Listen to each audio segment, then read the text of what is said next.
Hi, welcome back, guys. This is your friend, caller What If with another fiction. What if Deku the Vigilante Legacy of the Black Knight? Now, before starting, please give this video a like and subscribe to the channel. If you want more videos like this, now let's get into the fanfic. The Black Knight was the kind of the superhero of the medieval era, which is from the 6th century. The original Black Knight was Sir Percy of Scandia, who serves at the court of King Arthur Pendragon, and one of the Knights of the Round Table. He was also one of the greatest warriors too. After being recruited by the wizard Merlin, Percy adopts a double identity and pretends to be incompetent until he changes his persona as the Black Knight. One of his enemies is Mordred, the traitorous nephew of Arthur and Morgan Le Fay, which he defeated them both. After this, Percy retires and married Lady Rosamond. When Mordred returned, he stabbed Percy to death with an enchanted blade that was made by the same material that was originally used to create Percy's sword known as the Ebony Blade, and that was during the fall of Camelot. But Mordred would die from his wounds caused by Arthur himself during the Battle of Camlan. Merlin assures that Percy's spirit will live on, assuming Mordred would return someday. Percy and Lady Rosamond had two sons, Geoffrey and Edward the Posthumous. Percy's descendants have taken the mantle of the Black Knight, such as Sir Ratson, who was active in the late 6th and early 7th century. Lastly was Sir Eobar Garrington, who was 12th century knight, serving under King Richard the Lionheart during the Third Crusade of the Knights Templar. XXX. The Ebony Blade is the sword and primary weapon of the Black Knight. Despite the many times the Black Knight uses it, the trouble with it is the more it sheds blood, the Ebony Blade becomes cursed and the color turns black. The Ebony Blade was forged from a meteorite that crashed into the earth, and it can only be wielded by those who are worthy of it, especially linked to it. Also, there are other weapons and tools for the Black Knight to use. XXX. Now in the modern day, the only descendant of Sir Percy of Scandia is a Japanese boy named Izuku Midoriya who lives in Musatafu City. He has the Ebony Blade that's kept in case, which was given to him by his parents Inko and Hisashi Midoriya. But he never opened it to check it out at all.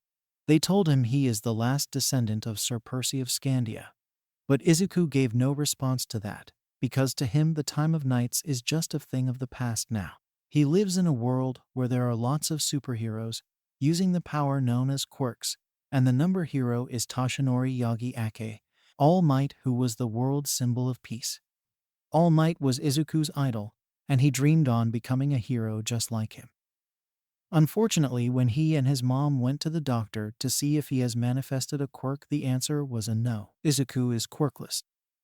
This news has completely shattered him, realizing that there is just no way he can be a hero like All Might. While watching a footage of All Might saving the day once more, while holding his All Might action figure, he asked his mom if can be a hero at all, even if he is quirkless. All can his mom do is give him some comfort, while he is in tears, very saddened that his dream isn't probably going to happen. Things eventually turns from bad to worse after getting the news that Izuku is quirkless. His buddy Katsuki Bakugo, who has an explosion quirk, whom Izuku calls Kaken, started to bully him for being quirkless. Izuku realizes some quirk users do look down on quirkless, saying they should not be heroes at all. But some don't look down on the quirkless. But there are some heroes who are quirkless managed to save the world thanks to their wits. But others would view them as positive with praise. Others is negative with troublesome. Males. Akira Yashida Silver Samurai Wolverine 2013 film. Shinjin Yashida Silver Samurai Wolverine 2013 film notes. Shinjin Yashida was seen as the Silver Samurai in a hallucination when Wolverine was sleeping with Mariko, which was according to Villains Wikia. Takeo Sasaki X-Men anime. Kikayo Mikage Wolverine Blade anime. Kinyusho Harada Silver Samurai Marvel Disc Wars. Kuradarasu Iron Man anime. Nagato Sakuraman Zero Iron Man anime. Females. Yukio Deadpool 2 film. Mariko Yashida Wolverine anime notes. Despite I'm using the anime version of her, she is the Scarlet Samurai. Maki Matsumoto Lady Bullseye Shadowland comic series. Hisako Ikakarmer X-Men anime. Yui Sasaki X-Men anime. Aki Iron Man anime. Makoto Blade anime. Sasami Brown Punisher Marvel Mangaverse. Hashi Brown Marvel Mangaverse. Chika Tenakage Mini Iron Man anime. Nanami Oda Iron Man anime. Quantum Silok Fallen Angels Comic Volume 2. Yuriko Oyamality Deathstrike New X-Men Comic Volume 2. XXX.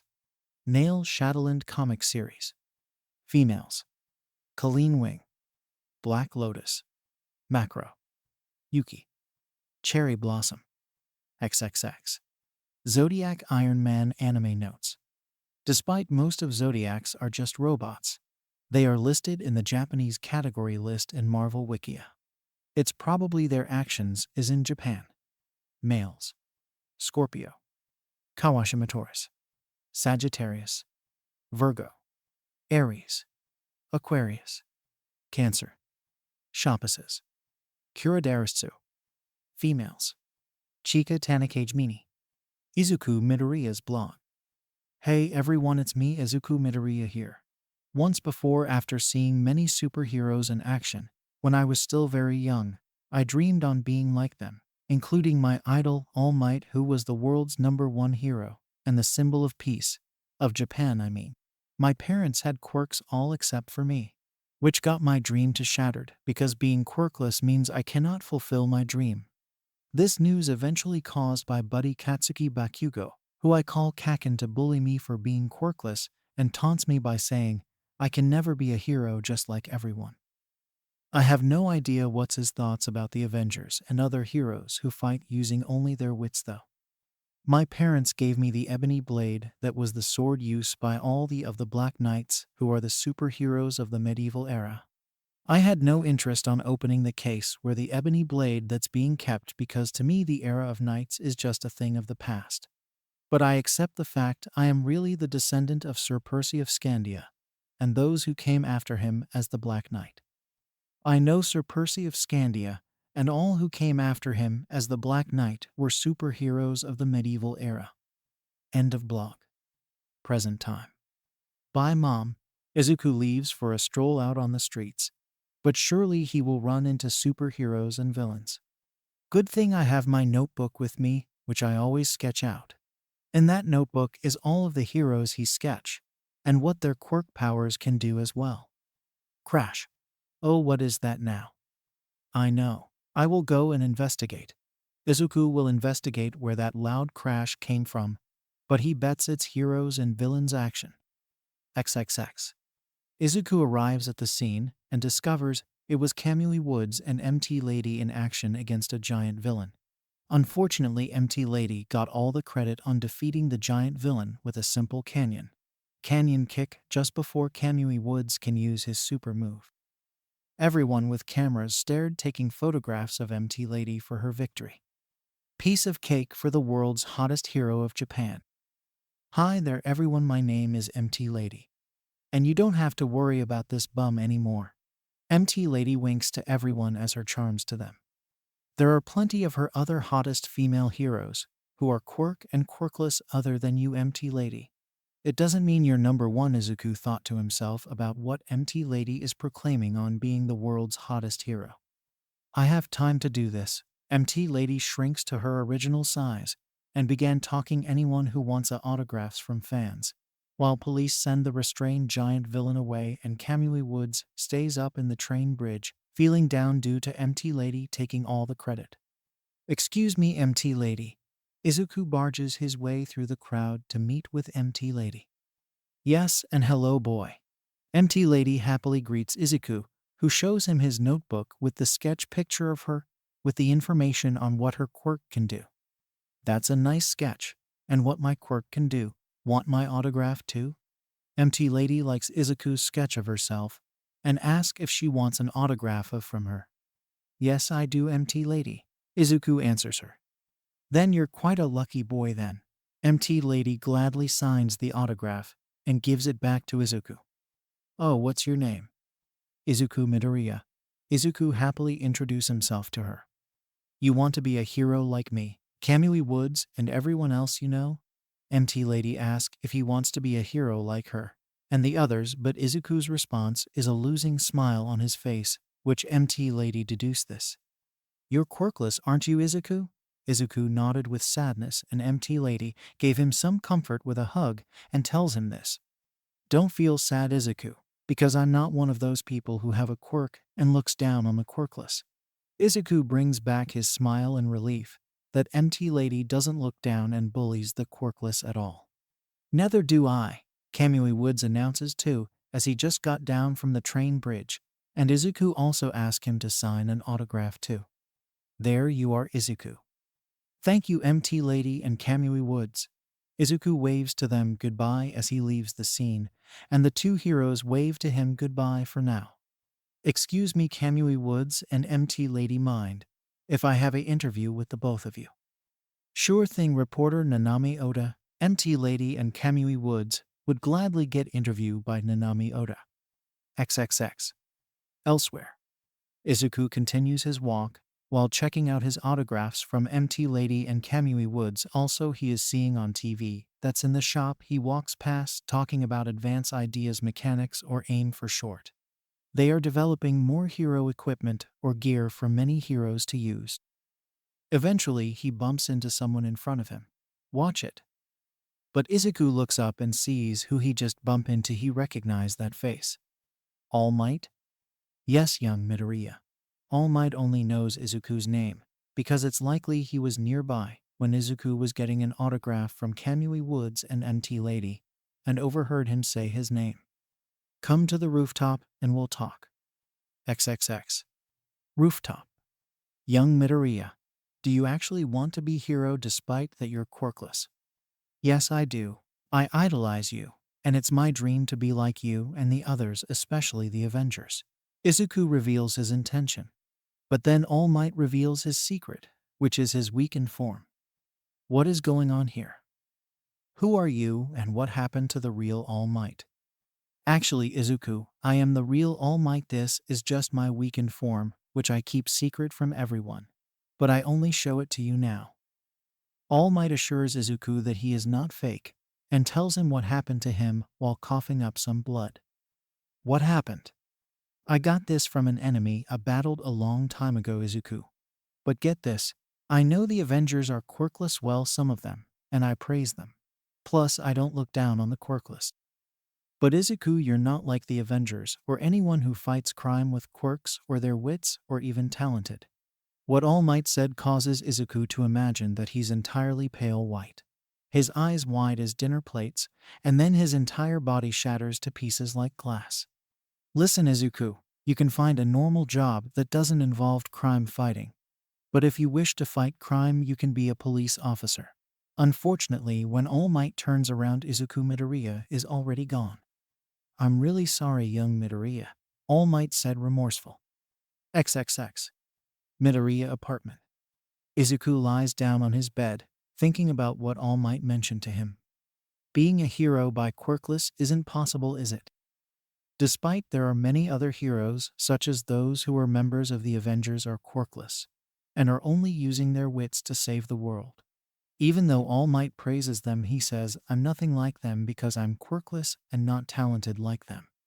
Now you're telling me to try out a better job without fighting crime, you say?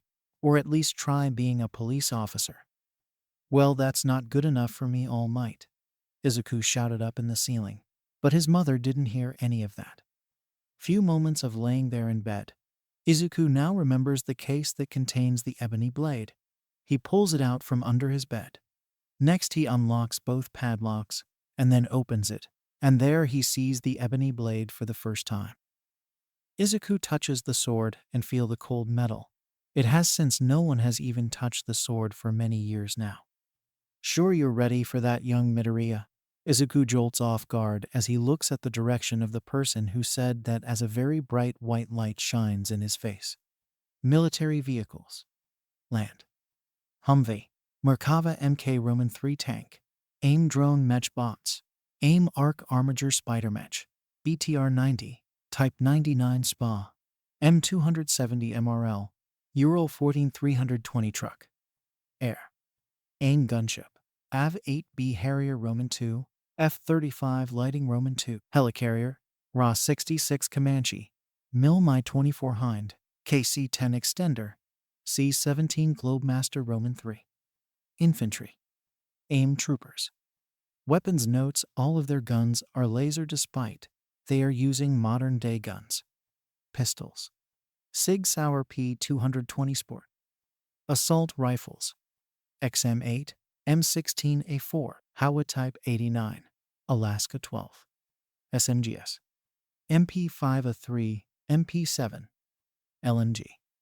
M60, QJY88, QJB95, PKP Pechenek. Shotgun. Kel-Tec KSG, SPAS 12. Sniper. M8201. Rocket Launcher. Panzerfaust 3. Grenade Launcher. XM25. Midoriya Apartment. Sir Percy of Scandia, Izuku asks, because he wonders if he is seeing things, or he is really seeing the real Sir of Percy of Scandia. Yes, Izuku Midoriya. It is I, Sir Percy of Scandia, your ancestor, and the first Black Knight. How is this possible? Izuku wonders, how is he even seeing him right here? Didn't you know? I still exist by spirit after I died at the hands of Mordred, and Merlin assures this. I always been watching all of my descendants who took up the mantle of the Black Knight, and now you, Izuku Midoriya, my last descendants. He explains this to Izuku. It's because even though Percy died, he continues to exist by spirit and watched over all of his descendants. Did you appear the moment I touched the ebony blade, or were you always here the whole time? My answer is I've always been here watching over you, Izuku. Just like my other descendants. There's the answer. He always been there the whole time watching over him. Oh, then you saw how I felt that my dream on wanting to be a hero, just like my idol, All Might, isn't going to happen at all because I'm quirkless and I'm nothing like the Avengers. Despite what Izuku says, Sir Percy has other saying of that. Maybe. But that's because no one is born equal, Izuku. Some believe quirkless people should be safe when they are not becoming heroes like them, because it may be dangerous for them to fight crime without a quirks or without the proper wits. Others believes only quirks should be the ones who saves the world, and the quirkless should have normal jobs. Not to mention how bad the quirkless are being treated by those who have quirks because of their arrogance.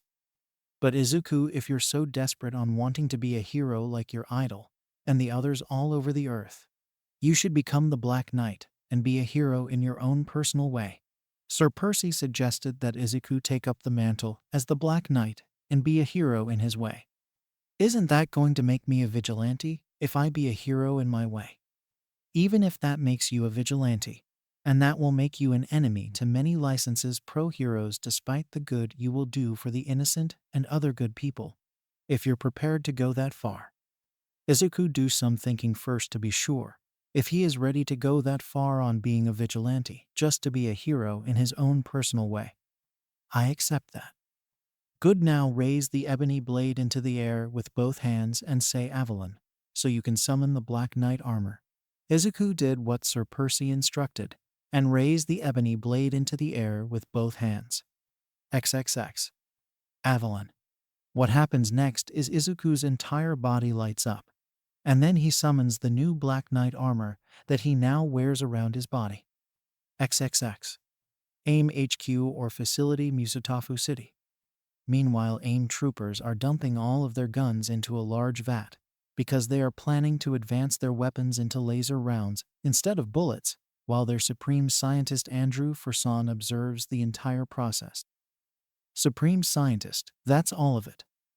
And random AIM trooper tells him they have all of their guns into the large vat. Good. Pour the liquid into the vat. Yes, Supreme Scientist. They did so by throwing the switch or lever, and the odd-looking yellow liquid pours into the large vat with all of the guns inside it. After all of it is in the large vat, all of the guns started to glow yellow, which means whatever is in that liquid is changing all of the bullets into something even more advanced than bullets. One of the AIM troopers retrieves his XM8 assault rifle from the vat and shoots one round that turns out to be a laser. The same thing happened with all of the guns when all of the AIM troopers went to retrieve all of their guns. That's impressive. Andrew Fursan commented. Anyway, the two knights' arc that have planned is when Izuku Midoriya Ake, the Black Knight, meets his counterpart, Izuku Midoriya Aka Azrael. In the final chapter of MHA, Azraeli, Izuku retires and pass on the mantle of Azrael to Michael Lane and gets normal life with his two wives Momo Yaoyorozu and Himiko Toga, who are both pregnant with his kids. But on this two knights arc, I say Izuku is still active as Azrael. Setting is Izuku Azrael checks on his new timeship, the same one from DC Legends of Tomorrow that Mei Hatsune and Melissa Shield constructed for him. When he tries something out with it, while on board, something goes wrong, and he with his timeship disappears into another the dimension. After landing, he identifies where he has landed, and it's known as Mhammervelverse. Next, he searches for the Izuku Midoriya of this universe, and he was surprised to find that his counterpart is a knight just like him. Izuku Azrael realizes he cannot return to his universe due to a damaged jump drive, which leaves him stranded. So he is going to need help in order to get it fixed, so he lands his timeship somewhere in Musatafu City, where nobody will find it. When Izuku Azrael and Izuku Black Knight meet and introduce themselves, they duel. The curse of the ebony blade against the strong will of the sword of sin. As this adventure goes, Izuku Azrael will meet familiar faces along the way, friends, families, and enemies, as he tries to fix his timeship. XXX. In the end of the two knights arc, after Izuku Azrael returns home, he decided to give a name of the team that will be led by his successor when he retires as Azrael. He calls it the Knights of Light. He also shares his stories of his adventures to his friends and two wives. Previously, Izuku meets his ancestor Sir Percy of Scandia for the first time, and they talk about things like how Izuku wanted to be a hero like All Might, and the Avengers despite being quirkless, even the part that everyone isn't equal in the world they live in.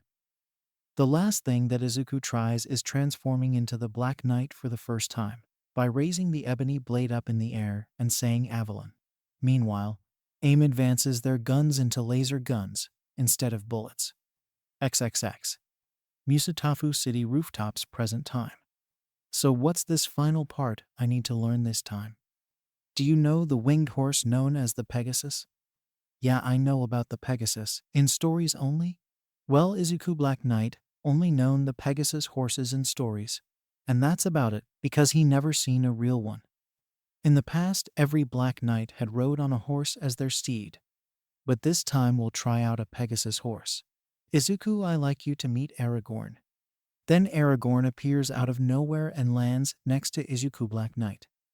Wow, Izuku Black Knight touches Aragorn, and he doesn't mind being touched.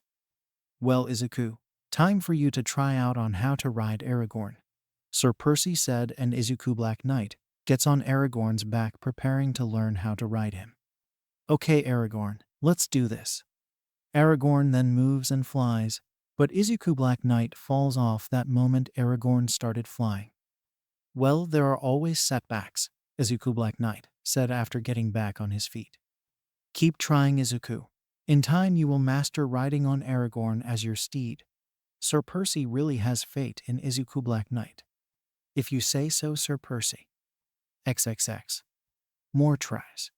Many of the attempted tries also ended in setbacks, such as falling off Aragorn after losing his grip while flying upside down, accidentally crashing into an All Might advertisement sign, attempting to jump and get on Aragorn's back in mid-flight, only for Izuku Black Knight to crash into a car, denting it in the process, getting dizzy while spinning around, and many more setbacks like unable to keep his grip on Aragorn while in a high-speed flight. Although he was successful on riding Aragorn normally while he wasn't flying, and that was the easy part anyway. Riding Aragorn normally is easy like riding a normal horse for Izuku Black Knight. Getting out of hand, is it, Izuku? Sir Percy asked, while laughing a bit at him. Yeah, Izuku Black Knight confirms as he gets on Aragorn's back once more. This better be good this time, right, Aragorn? Aragorn made a cheerful sound and nodded his head. Okay, let's try this again. But this time I will get it right. Izuku Black Knight take a deep breath and get ready as Aragorn will begin a flight again, and he wants to be prepared for it. Aragorn begins flying again, and this Izuku Black Knight keeps his grip in Aragorn, so he doesn't fall off this time while flying upside down. Successful on avoiding crashing into advertisement signs. Also successful on jumping on Aragorn's back while in flight, and even was able to keep his grip on Aragorn while in a high-speed flight this time. Great. You did good this time, Izuku. Sir Percy happy for Izuku Black Knight's success this time. Thank you. Izuku Midoriya's Pav. Now I did everything I could to be the Black Knight and bonding with Aragorn. I play my role on saving the world in secret, even if others will view as a vigilante, and that would make me a threat to them. I already vowed to be a hero in my own personal way. Right now I'm out dating you Takeyama aka MT Lady since I have free time from doing my secret hero work at the moment. When I met up with MT Lady again, I told her everything about life and dream on wanting to be a hero, just like my idol, All Might, which isn't happening due to the discovery that I was quirkless, which left me saddened. Even the part where my buddy Katsuki Bakugo Akakaken started bullying me after learning of this. Even his own friends were doing the same thing to me. MT Lady feeling sorry for me gave me some comfort. Then I ask her if we can go out on a date together, which surprises her. Because why so sudden since we rarely know each other? My explanations is I really don't know why so sudden. I can only say how kind MT Lady is to others and to me. MT Lady smiled after hearing that explanation, and she kindly accepts to go out on a date with me. End of POV. XXX. Random cafe outside. Is there anything else you want to do since you can't be a hero due to being quirkless? And you don't have the right wits for it, just like the Avengers. I don't want to talk about you. Izuku said he doesn't want to talk about that. Well, she doesn't know that Izuku is Black Knight, that's for sure. And it's not like he's going to tell her that now, but someday he will tell her about it. And he hasn't told her about the part that he is the descendant of the Sir Percy of Scandia, who was the original Black Knight. That's okay. All you can think is being a hero, is it, Izuku? Yeah, that's all I can think of ever since I learned about all of it. And then I dreamed on being like all of you, including All Might, who I idolize. Izuku answered, then drinking the coffee. Hey, you do realize people are staring at us? Yumped Lady said, because costumers and others walking by are eyeing them. Perhaps they are just surprised to see the hottest quirk heroine on a date, and they must be fans with jealousy. Izuku said to her on why they are eyeing them. Okay, let's just not mind them. Yumped Lady said not to mind them. You do like going in your costume, don't you? Yeah, even when I'm on a date with you, Izuku, she said to him while placing her hand with his hand, making him blush. Even she is blushing. Izuku, touching me or you touching me isn't a bad thing. Yumped Lady says there's nothing wrong about touching each other since they are dating. Yeah, Izuku said, blushing completely red because of being touched by her. Even he is touching her. XXX. Later on. That was a very good date. Even though all we went to is a cafe store, Izuku said, while walking with her since they are finished. But at least we enjoyed ourselves, Izuku. I have to get back to my hero work now. Yumped Lady said they enjoyed themselves and tells him that she needs to get back to her hero work now. Hey, we'll see each other again. When we do, we'll go on another date someday. After all, I'm always around. Yumped Lady cheers Izuku up because she vows to see him again and go another date with him again, and she is always around in Nisutafu City. Sounds great, you. Izuku smiled on looking forward on seeing and going out on a date with Yumped Lady again someday. Before they wave goodbye as they depart from each other. But then suddenly Yumped Lady comes back and quickly kisses him in the lips, before truly departing, leaving Izuku flushed red by that surprise kiss from her. Well, that was unexacting after our first date. Izuku mutter about that. Next up, Izuku runs to the alleyway and pulls out his ebony sword, which he kept hidden while he was dating Yumped Lady, then raise it up in the air and scream, Avalon. Then Izuku summons his armor and becomes Black Knight once more. Well, back to action now. But suddenly a door next to him springs open. Wana. Slam. The door slams into him, crushing him, and pinning him to the wall. Who opened that door was two prehistoric humanoid. The pteranodon is Carl Lycos aka Sauron, and the Stegosaurus is Vincent Stegron aka Stegron or Dinosaur Man. Hey, did you hear someone scream after you just opened the door, Sauron? Probably just your imagination, Stegron. Sauron chose to just dismiss it. Oh, Izuku Black Knight whispered behind the door that crushed and pinned him to the wall. Stegron then pulls the door, seeing Izuku Black Knight on the wall like a sticker, and then falls on the ground. There you see? Stegron then gets him back on his feet, and then Sauron wets him with water. Who are you supposed to be, Knight? Sauron asks him what's his alias. Black Knight, Izuku tells the Dino duos. Do you know who we are? Sauron asks Izuku Black Knight if he knows who they are. Yeah, Sauron and Stegron. Izuku in the past may have actually know of the dinosaur duo some time ago priors before being Black Knight. Okay, we apologies for opening the door on you like that. Sauron and Stegron apologies to Izuku Black Knight for that. That's okay, Sauron and Stegron. But the conversation gets interrupted when Stegron looks up. Watch yourselves. Stegron tackles both Sauron and Izuku Black Knight, just to avoid getting sliced by someone's katana sword. Okay, what's the big idea? Sauron yelled at the intruder that tried to cut them down.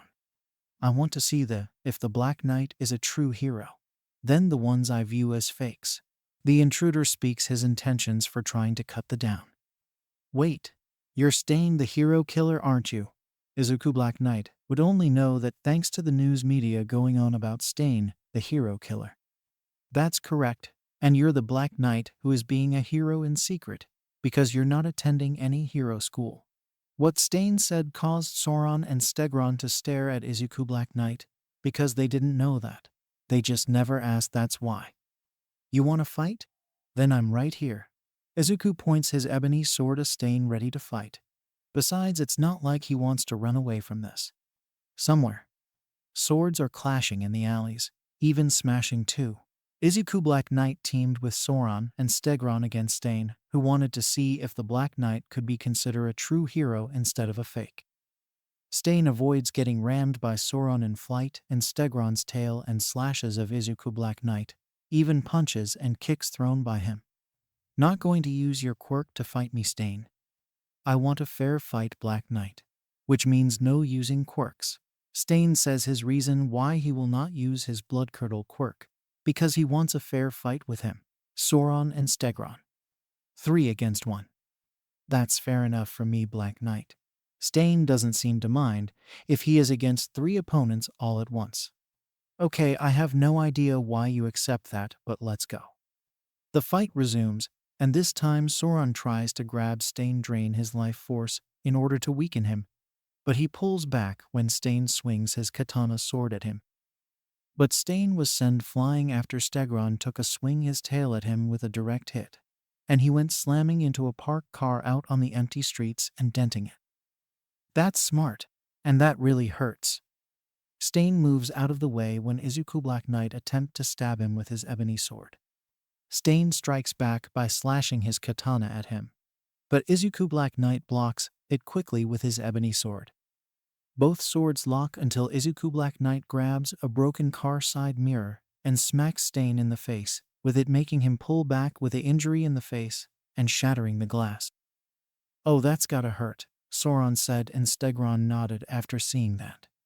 And that's really going to leave a mark, Stain said, but before he can continue fighting, Izuku Black Knight slashes his ebony sword at him, repeatedly making him move back to avoid getting killed by him.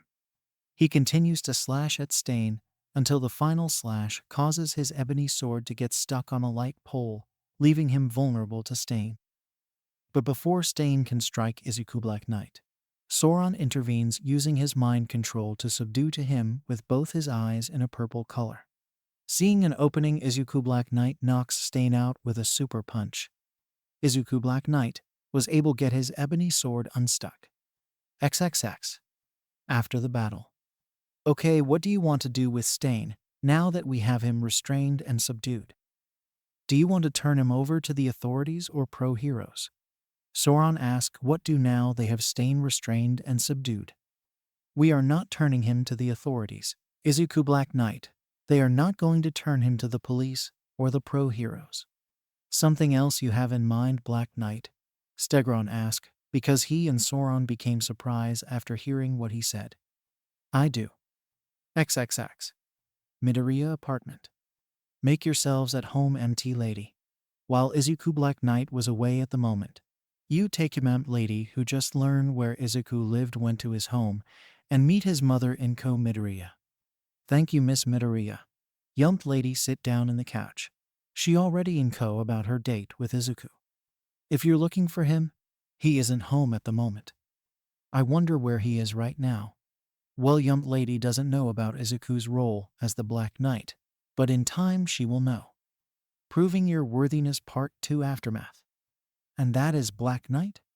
Stain might be used to us or used to me. Izuku Black Knight answered Soron that Stain might be useful to them, or to him if he is not taken to the authorities. You're serious? Yes, I am Stegron. Come and let's go to the Mustafu City docks, and we'll hide in one of the abandoned warehouses with Stain. Izuku Black Knight says there is a place they go where they can let Stain lay low for a while. But just in case, Stegron, you hang on to Stain's katana sword. If you insist, Black Knight. XXX. Abandoned warehouse, Musatafu docks. Okay, we are here. Now what's the deal on saying Stain is useful to us, or to you, if that's what you mean?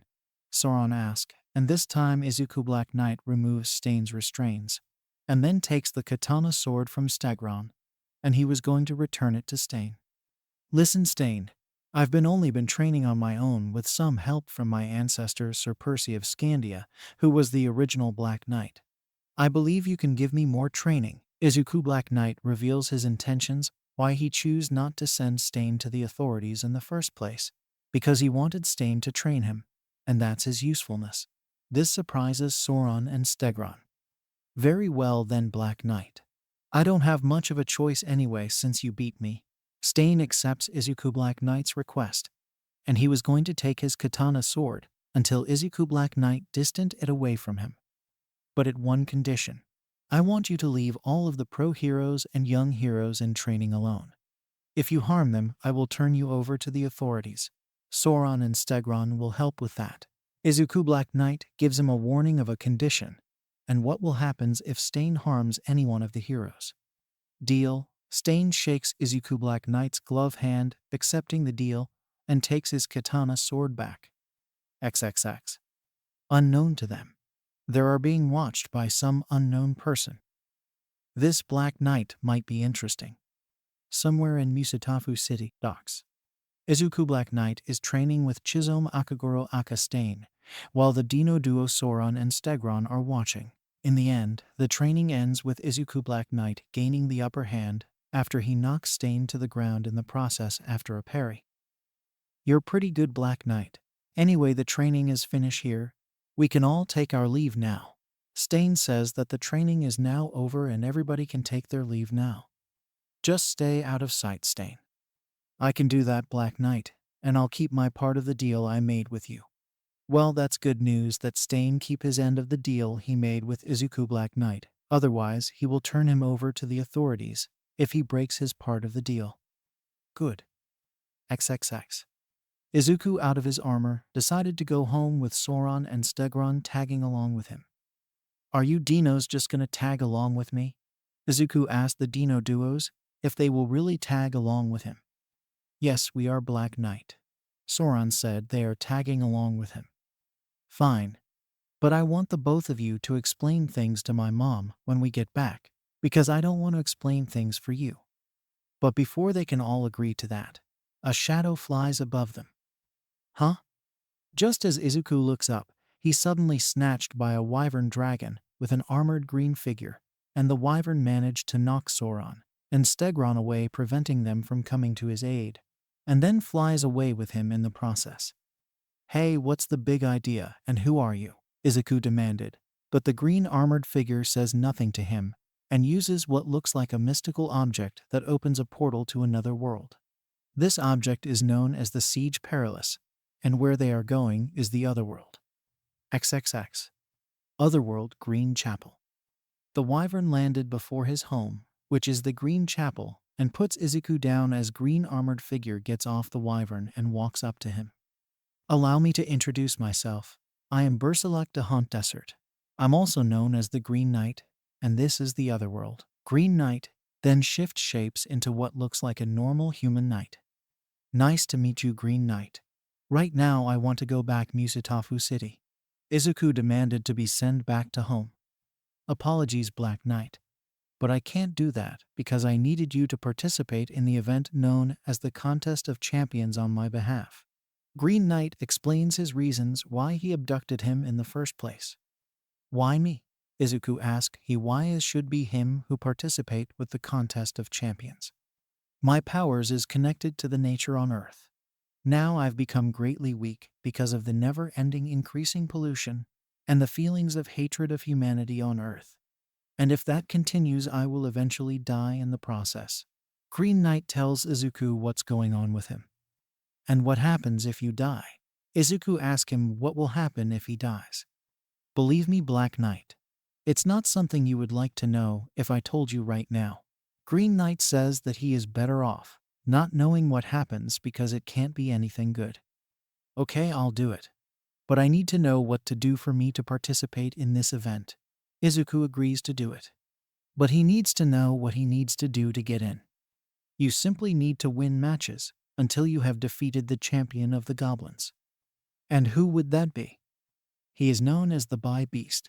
Next, Izuku watches an image footage and learned that the Bai Beast was created with the use of science that came from Earth and magic from the other world. Because Green Knight suspects that the goblins who created the Bai Beast to begin with are also part of the group known as the Fangs of Serpents. The Fangs of Serpents are a group of goblins whose goals are to revert their races back to the beings known as the nomadic raiders and slavers who reproduced by raping other races. What Green Knight just revealed on the Fangs of Serpents' attention got Izuku horrified and disturbed by this. Okay, I'll do it and fight in your behalf in the Contest of Champions. Plus, I would never allow that to happen. Izuku would never allow the Fangs of Serpents to do that, because he would worry about what happened to you Takememp lady, whom he is currently dating, especially his mother. Very well, let's get a ride to the Gringotts Stadium located in New Camelot, and my wyvern will fly us there. Just like that, they both get on the wyvern and ride to New Camelot. XXX. Gringotts Stadium. There we are, I'm in. Izuku just finished registering himself to be a participant in the event as the temporary champion of the mermen. As Izuku attempts to leave, he was greeted by a group of people who's new to him. Hello, my name is Opaluna Saturnine. She introduced herself to him. Apparently, she is a female ice elf, who is also the sorceress supreme of the otherworld, and accompanying her is her devotees, the white and green priestess. Other participants are the Ulik, the champion of the trolls, Algrim, the champion of the ice elves and the fairies, Lair, the champion of the Tuatha De Danui, Sedan Takachalon, the champion of the Fomorians, and lastly the Bai Beast, the champion of the goblins. Okay, participants of the Contest of Champions, we are official opened. You all can go and rest after long journey to New Camelot.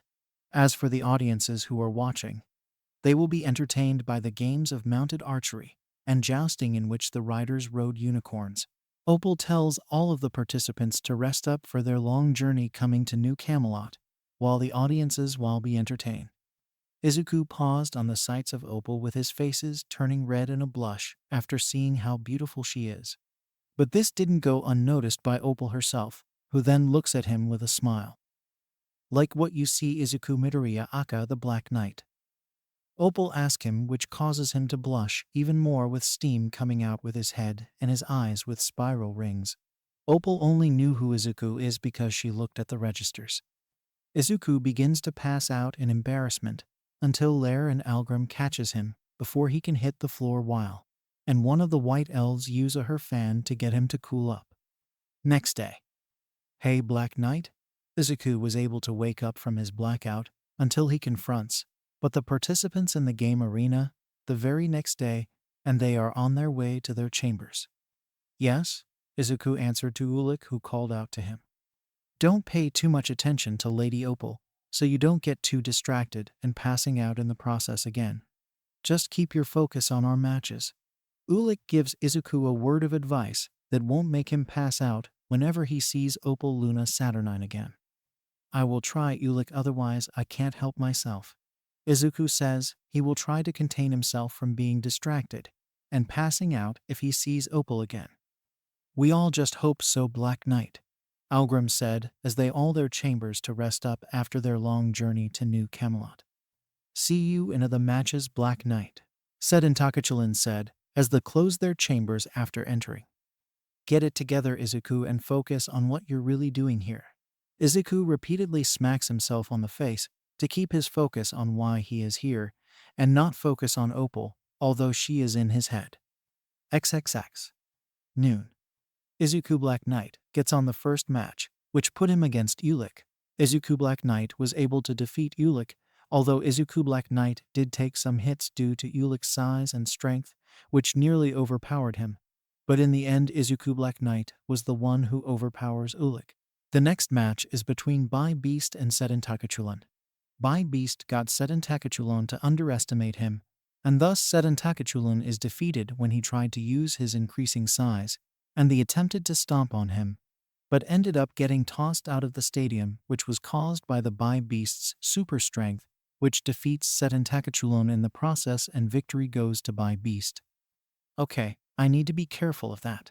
Otherwise I would end it in a worse situation, unlike Satanta, Izuku Black Knight said to himself after witnessing all that, so he vows to be cautious when he goes up against Bai Beast. After 2 more matches between the other participants are finished, Izuku Black Knight and Bai Beats are now meeting face to face for the first time, and it's their match is about to begin now. I won't say no to you, Black Knight, Bai Beast said to him, ready to fight him. I won't either, Izuku Black Knight said, pointing his ebony sword at him. Okay, let this final match begin. Opal, who is high up above the audiences, gets the match started. XXX. The duel starts and Bai Beast charges at Izuku Black Knight first. Izuku Black Knight allowed Bai Beast to make the first move because he knows it won't end well for him if he makes the first move against Bai Beast, and he will lose the contest of champions and the goblins will achieve their goals. Plus Green Knight will die as well. Bai Beast was going to punch him, but Izuku Black Knight moves out of the way to avoid it. My turn, punch this.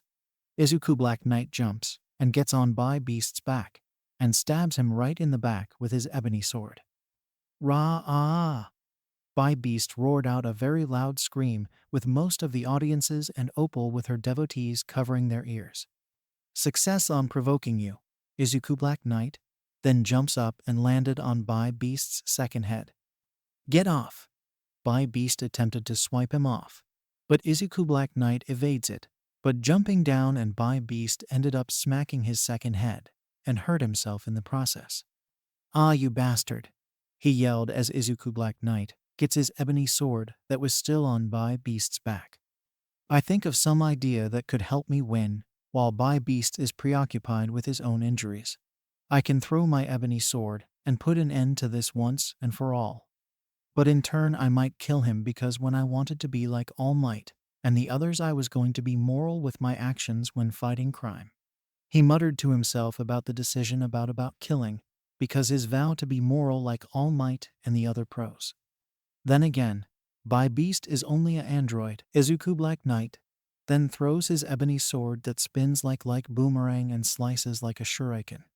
Bai Beast gets decapitated, which kills and ends the android permanently, as the headless body falls to the ground defeated. I prevent the goblins from achieving their goal, and I saved the Green Knight from dying. Izuku Black Knight to himself that he prevented the goblins' plans and saved the Green Knight. And the champion of the contest of champions is Izuku Midoriya, the Black Knight and the champion of the Mermen. Opal announces as the audiences cheered for him. I know there will be a reward for this, but I never thought about it because I only cared about defeating the Bai Beast to prevent the goblins from achieving their goals and saving the Green Knight like a promise. Izuku Black Knight thought to himself about the reward that he never thought about. Picking up where we left off.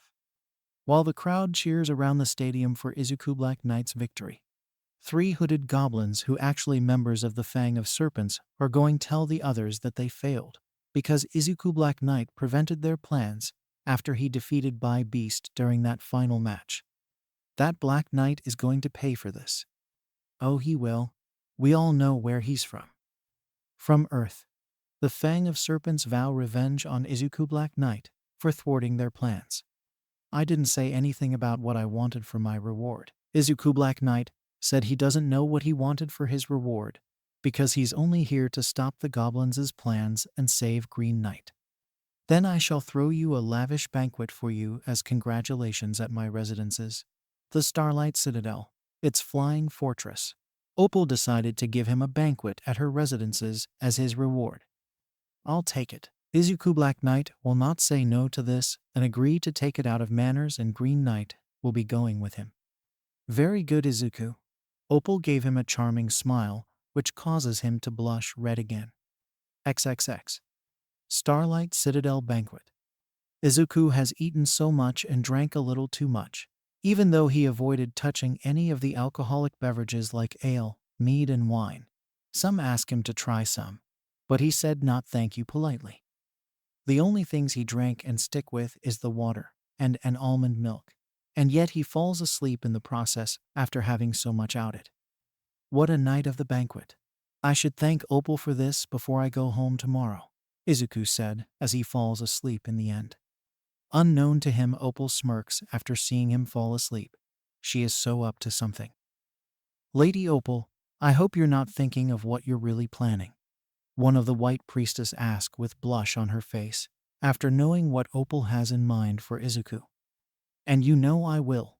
Opal is really going to do it, while Izuku is fast asleep, not knowing what's going to happen. XXX. Next morning. Izuku woke up from his sleep and finds himself naked nude in bed. What the heck? Izuku thought to himself before turning to his left and finds Opal Luna Saturni herself sleeping in bed next to him. And she is naked nude as well. Oh my! Izuku is in blushing in full overload with nosebleed, gets out of bed and quickly grabs his ebony sword, then runs for it. Avalon. Izuku transforms into the Black Knight and leaves the Starlight Citadel by snagging one of the dragons and flies away back to the Green Chapel. We'll see each other again, Izuku Midoriya, Opal said after she wakes up, vowing that they will see each other again someday. XXX. Green Chapel. Green Knight. I need to know what happened while I was asleep, because when I woke up I found myself naked nude with Opal next to me. When Izuku Black Knight arrived, he asked Green Knight if he knows what happened last night. Hick. I don't remember anything. Well, Green Knight is no help to him because he is too drunk to remember what happened last night. Okay, send me back to Musutafu City. An annoyed Izuku Black Knight asked him to send him back home. As you wish, and I thank you. Green Knight complied and used the Siege of Perilous to send Izuku Black Knight home, and he nods his head as you're welcome. Oh, take this beacon to call out to your dinosaur friends once you return home. Green Knight gives a kite shield object to be sure that Izuku Black Knight can call out to Soron and Stegron when he returns home. XXX. Izuku Black Knight exits the portal, but he finds out something isn't right after checking his surroundings. Wait a minute. Is this one of the UA training facilities? Well, looks like Izuku Black Knight landed here instead of the city where he was supposed to be.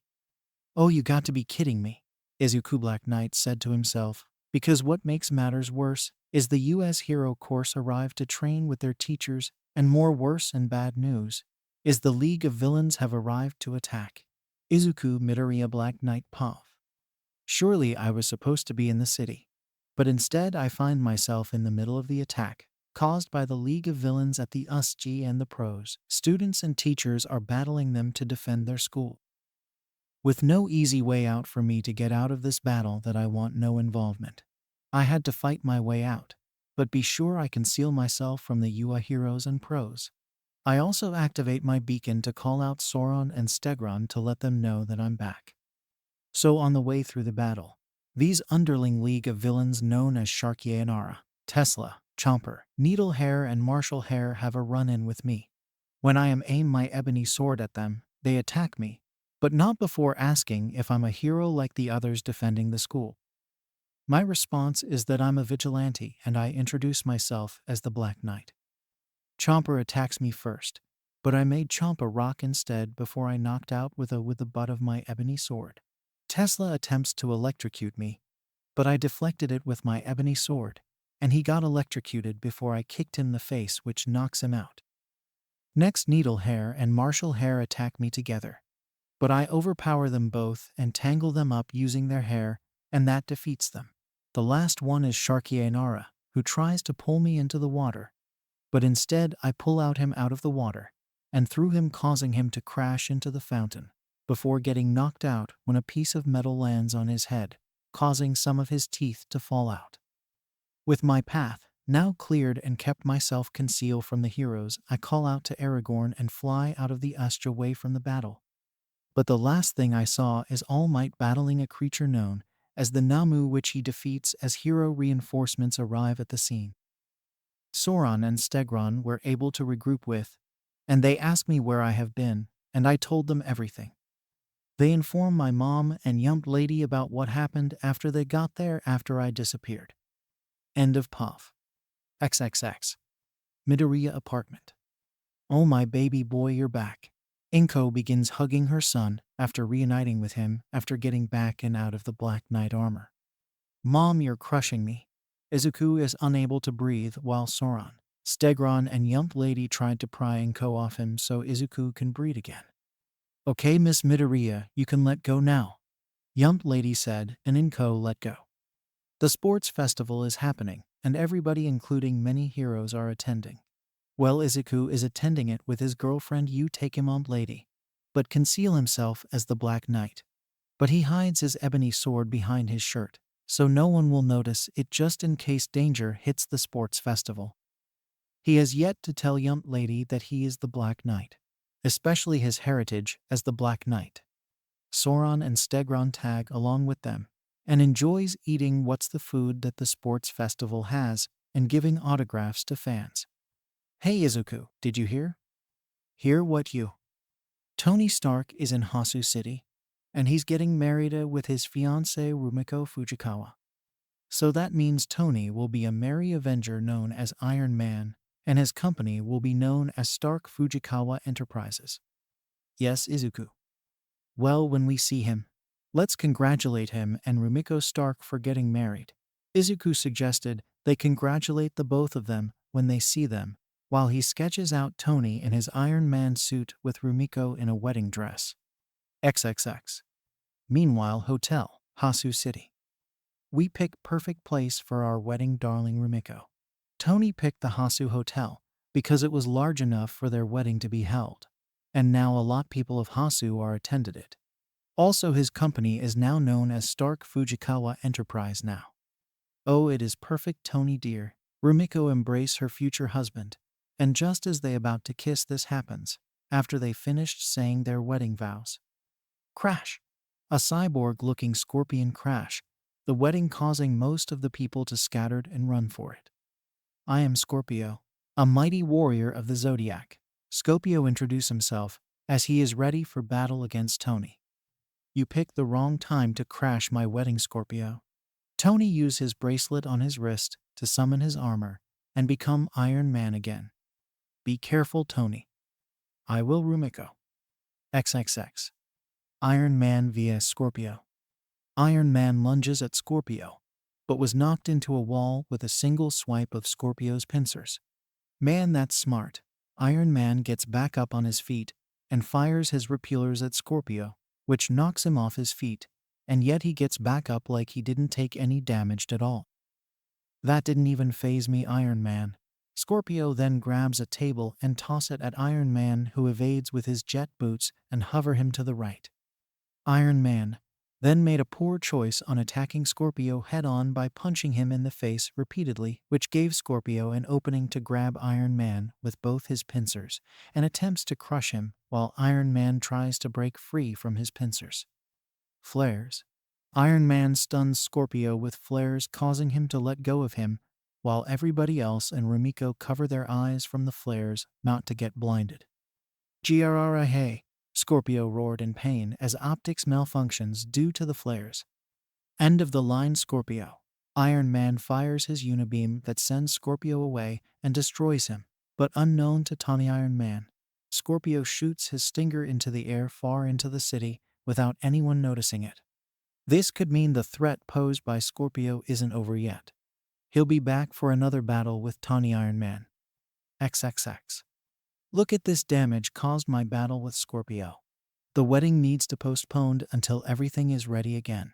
Tony, out of the Iron Man armor, looks at all the property damaged caused by the battle against Scorpio, which indicates the wedding needs to postpone for now.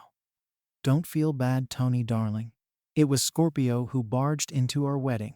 Rumiko kissed him on the lips to make him feel better. Thanks, Rumiko dear. XXX. Rooftops elsewhere. Scorpio's stinger starting to grow legs and pincer claws, which means Scorpio isn't through with his battle with Tony Iron Man yet. A few hours, Scorpio is finally recovered and ready to attack Tony again. But this time we'll take a different tactic to defeat Tony. In that case, I will hack into the system of Stark Fujikawa Enterprise. Scorpio used his stinger to hack into the system and hold everyone in the building hostages after he deactivated Jarvis, and then reprogrammed Jarvis to serve him. Wahahaha. Now your AI serves me, Iron Man, Scorpio announces, and allowing Tony to know of his presences. XXX. Hotel. That's not good. Without Jarvis or some electricity, I cannot summon my Iron Man suit to aid me. Suddenly, the security system in the building activates unexpectedly. I think Scorpio as the security system to target you, Tony, Rumiko said after noticing the security system has set their sights on Tony because Scorpio assumed control of the security system too. Elsewhere. Nearby, Izuku Black Knight, now finished with his free time with Yump Lady at the sport festival, is practicing his sword skill with Stain by dueling with him, while Sauron and Stegron watches them from the sidelines.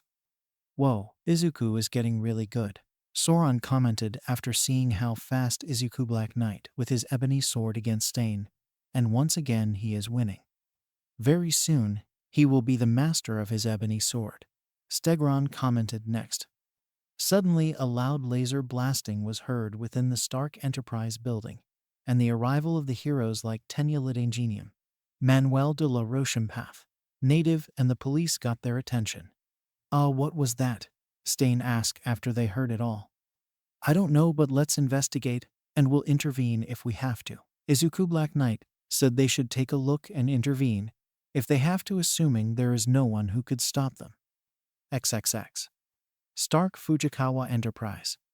You know what, let's get inside from the roof, Izuku Black Knight suggested, just as the licensed heroes and police are trying to get inside the building with no avail. Stain, Izuku Black Knight, Sauron, and Stegron manage to inside from the roof, because there is an opening there. When they arrive, they spotted Scorpio, who turns his attention to them. I want no interference. Scorpio pulled his tail out, which ends his control of the security system inside the building. Then he fires lasers at Stain, Izuku Black Knight, Sauron, and Stegron, which made them take cover. I've got a plan, Izuku Black Knight said, while evading all of the incoming laser shots. Sauron, fly toward that scorpion. You got it. Sauron flies toward Scorpio and got his attention as he flies away, which got Scorpio distracted and creating an opening for Stegron to attack. Stegron then grabs Scorpio's tail and tears it off. Giarara. Scorpio makes a very loud his scream until he was cut to pieces caused by Izuku Black Knight and Stain, which defeats Scorpio for good, and he is not coming back from that. Well, that ends this cyborg-looking scorpion. Let's leave before someone see us, Izuku Black Knight said. Not until we collect this. Stegron tears off Scorpio's head and take it with him. Just as Tony Iron Man, pro heroes, and the police arrive. What they find there is just the remains of Scorpio, and the vigilantes are already long gone. What to Scorpio? XXX. Let's see what we got here. Stegron used his intellect to hack into Scorpio's head, discovered where Scorpio came from is an organization known as the Zodiac. What is Zodiac? Stegron and the others wonder. But they will find out in future adventures. XXX. Elsewhere, Minster Kuroda, who was the Minister of Defense, saw the ordeal from Stark Fujikawa Enterprise from his office, calls Ho Yinsen, who was a scientist and friend to Tony Stark from Afghanistan, and asked him this. Yinsen, who told you to unleash one-arm matches into the city? I didn't, Minister Kuroda. Unfortunately, Yinsen denied any involvement in this, leaving Kuroda confused about who is really behind this, then if it wasn't Yinsen. XXX. But in reality and unknown to both of them, a young man named Ezekiel Zechstein is actually behind it, and he's in their ranks. His agenda is revenge on Tony Iron Man for the death of his father Obadiah, who was Ironmonger, somewhere in Musutafu City. That hero killer Stain is going to pay for this. Tenny and Genium vow vengeance against Stain for badly injuring his brother after they tangle with one another, and he joins Manuel Empath's agency to get his vengeance. Izuku Black Knight is away at the moment, and so is Sauron and Stegron. Izuku has a second girlfriend now, and her name is Ruko Tatsuma Akaryukyu, and she is a pro-hero just like Young Lady. Right now he is dating both Yu and Ruko somewhere in the city, while catching a break from saving the day from crime. Sauron and Stegron have their own kind of break, whatever that is. XXX. Meanwhile, I don't like your idea of destruction for the sake of what you want, and I have no real conviction for it. Stain was in a meeting with Tamura Shigaraki and Kurogiri of the League of Villains, and he didn't like what Tamura wanted, which is just about total destruction, because he has no real conviction for it. Rah! Giara. What just happened is Stain stabs Tamura with his knife, and use his blood curdle quirk on Kurogiri to prevent him from using Warp Gate quirk against him, or to save Tamura.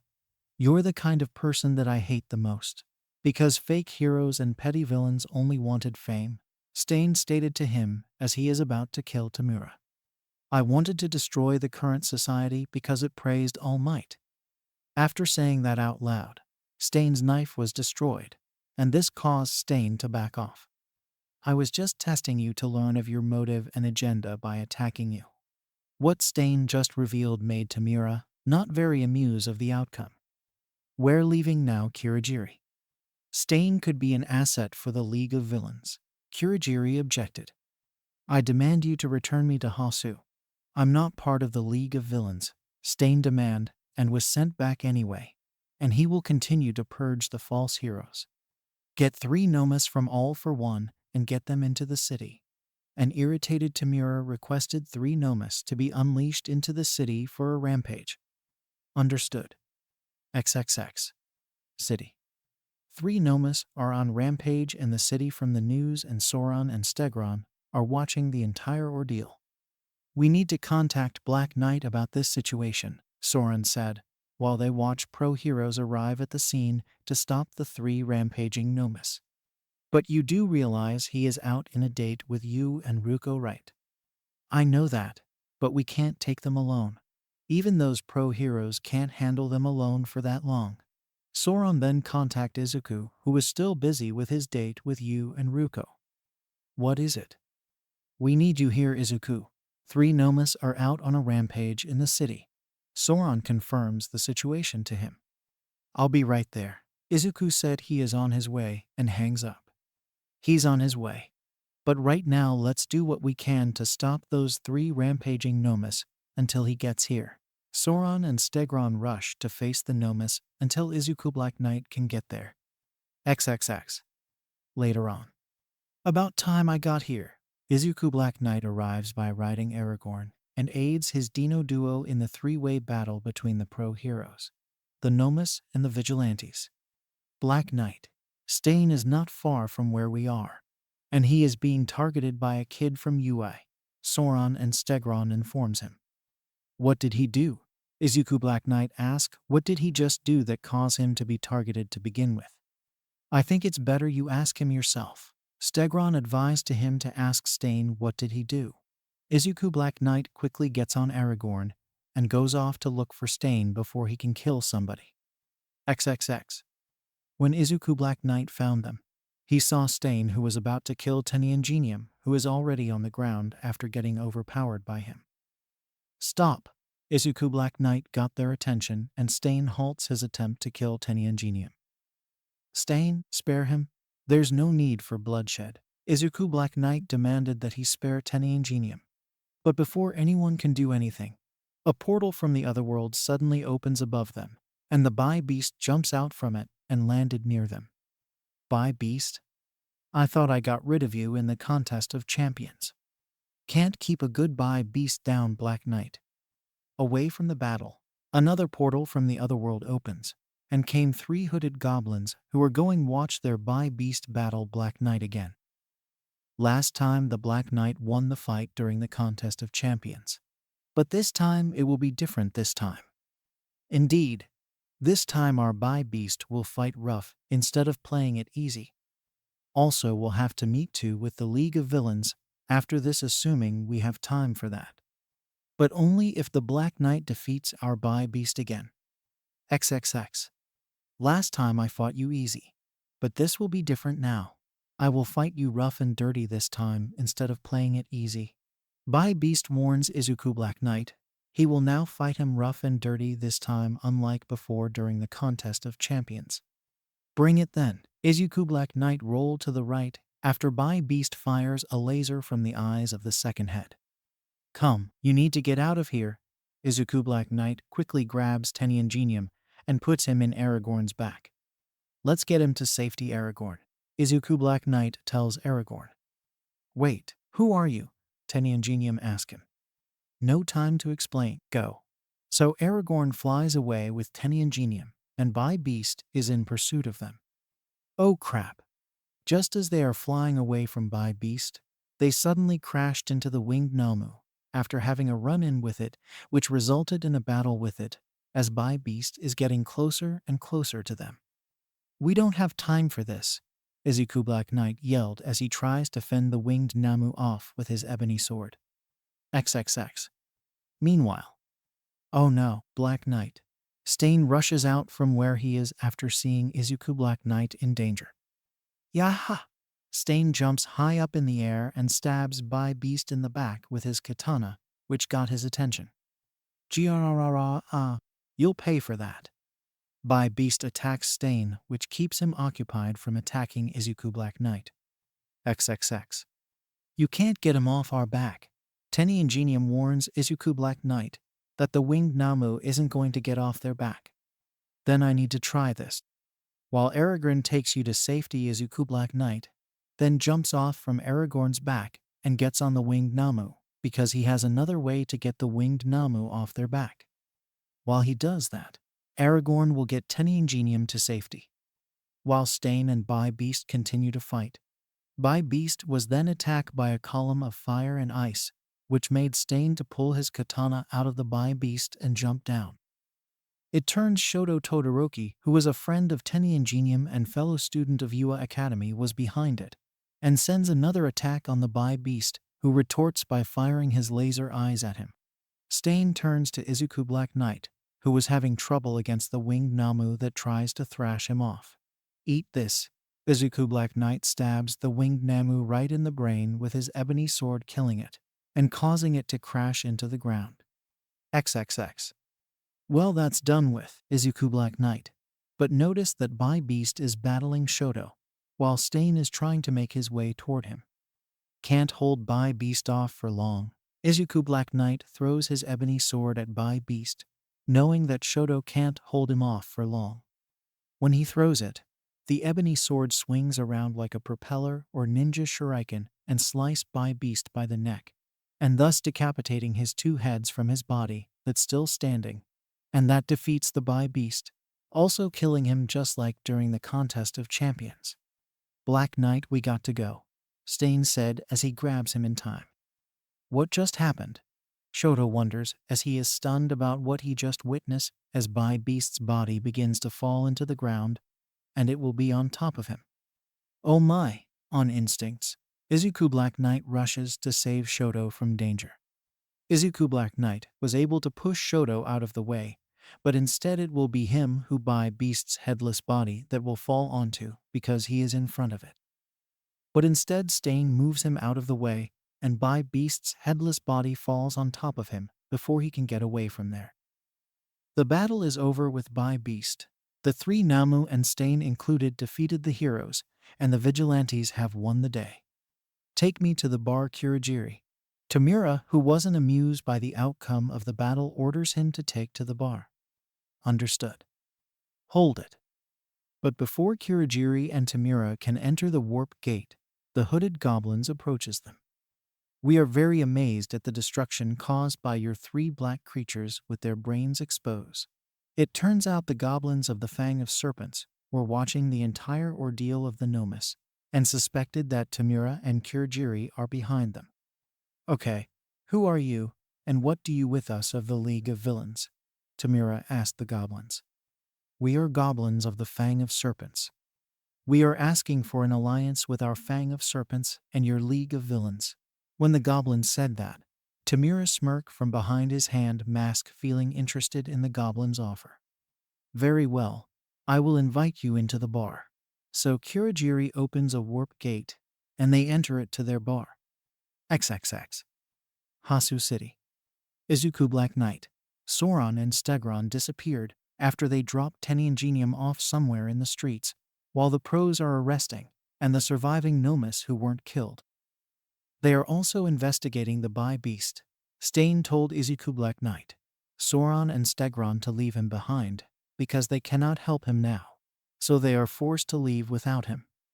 We don't have to worry about Stain, because he is going to deliver a speech to everyone who will be watching, Izuku Black Knight said as he and the Dino duo are heading back to the hideout in the Musatafu docks. XXX. Next day. You want to know something about the Black Knight? Stain begins delivering his speech to people across the country, which is spreading so fast. The Black Knight is a true hero just like All Might, and that the world is wrong for condemning him for being a true hero. Suddenly a news live with Nanami Oda is shown, and everyone across the country of Japan is watching. This is Nanami Oda on live in Musatafu City. We can see from the tall building to what looks like the mysterious Black Knight. Nanami's cameraman zooms and sees Izuku Black Knight riding on Aragon, who stands on his back legs with Izuku Black Knight raising his ebony sword high up in the air, similar to the scene after the first fight in Mask of Zorro movie with the moonlight shining. Meanwhile, Yump Lady and Ryukyukyu, who were with his mom and co, are out for a walk, saw the news from a random store. Izuku Black Knight was away at the moment with Sauron and Stegron, which they believe he just spending time with friends. So it's better Yump Lady and Ryukyukyu taking Ko outside for a walk. Only Inko knows that Black Knight is really her son Izuku, while everyone else remains unaware of this. In time, Yump Lady and Ryukyukyu will know eventually, whenever that time is going to come. My boy, Inko whispered to herself, because she knows that her son is really the descendant of Sir Percy of Scandia, who was the original Black Knight before him. XXX. Elsewhere. Himiko Toga hums with inspiration all over her face. You can't be serious, are you, Himiko? Shuichi Igakispinner said, knowing what she has in mind. Why not? I can see it all in your eyes. Me and the rest us feel inspired by the hero killer Stain's speech about the Black Knight. Himiko said they all feel inspired by the speech.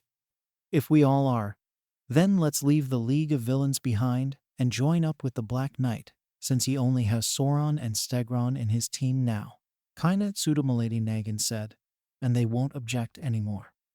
While they leave to join up with Izuku Black Knight, Sauron and Stegron, a negotiation for an alliance between the remaining League of Villains and the Fang of Serpents has begun. Unknown location. Finally, Ironmonger is back. But in my design and first test is now completed. Zeke has finished building his own design of the Ironmonger after months of construction and testing it out. Now it's time to confront my father's killer, using another cyborg called Cancer, which I stole from Zodiac. Zeke said, looking at Cancer, that he stole from Zodiac, which will be his backup. Cancer's appearances is that of a humanoid with claws and can fly. XXX. Izuku Midoriya Black Knight's Puff. Well, me, Sauron and Stegron welcome our new recruits, Himeko Toga, Lady Nagant, Dabai, Twice, Spinner, Magni, Mustard, and Mr. Compress into our group, which I have yet to give a name for my team. I was quite surprised to learn they were former members of the League of Villains, while Himeko Toga starts to flirt with me, while I feel embarrassed by this. Anyway, Stegron talks about the group known as Zodiac. Our explanation of Zodiac was interrupted by the news about another attack at Stark Fujikawa Enterprises by another cyborg, which I suspect is another Zodiac. Oh, now I have 3 girls. Yu Taikama Ake MT Lady, Ruko Tatsuma Aka Ryukyu, and now Himiko Toga. End of POV. XXX.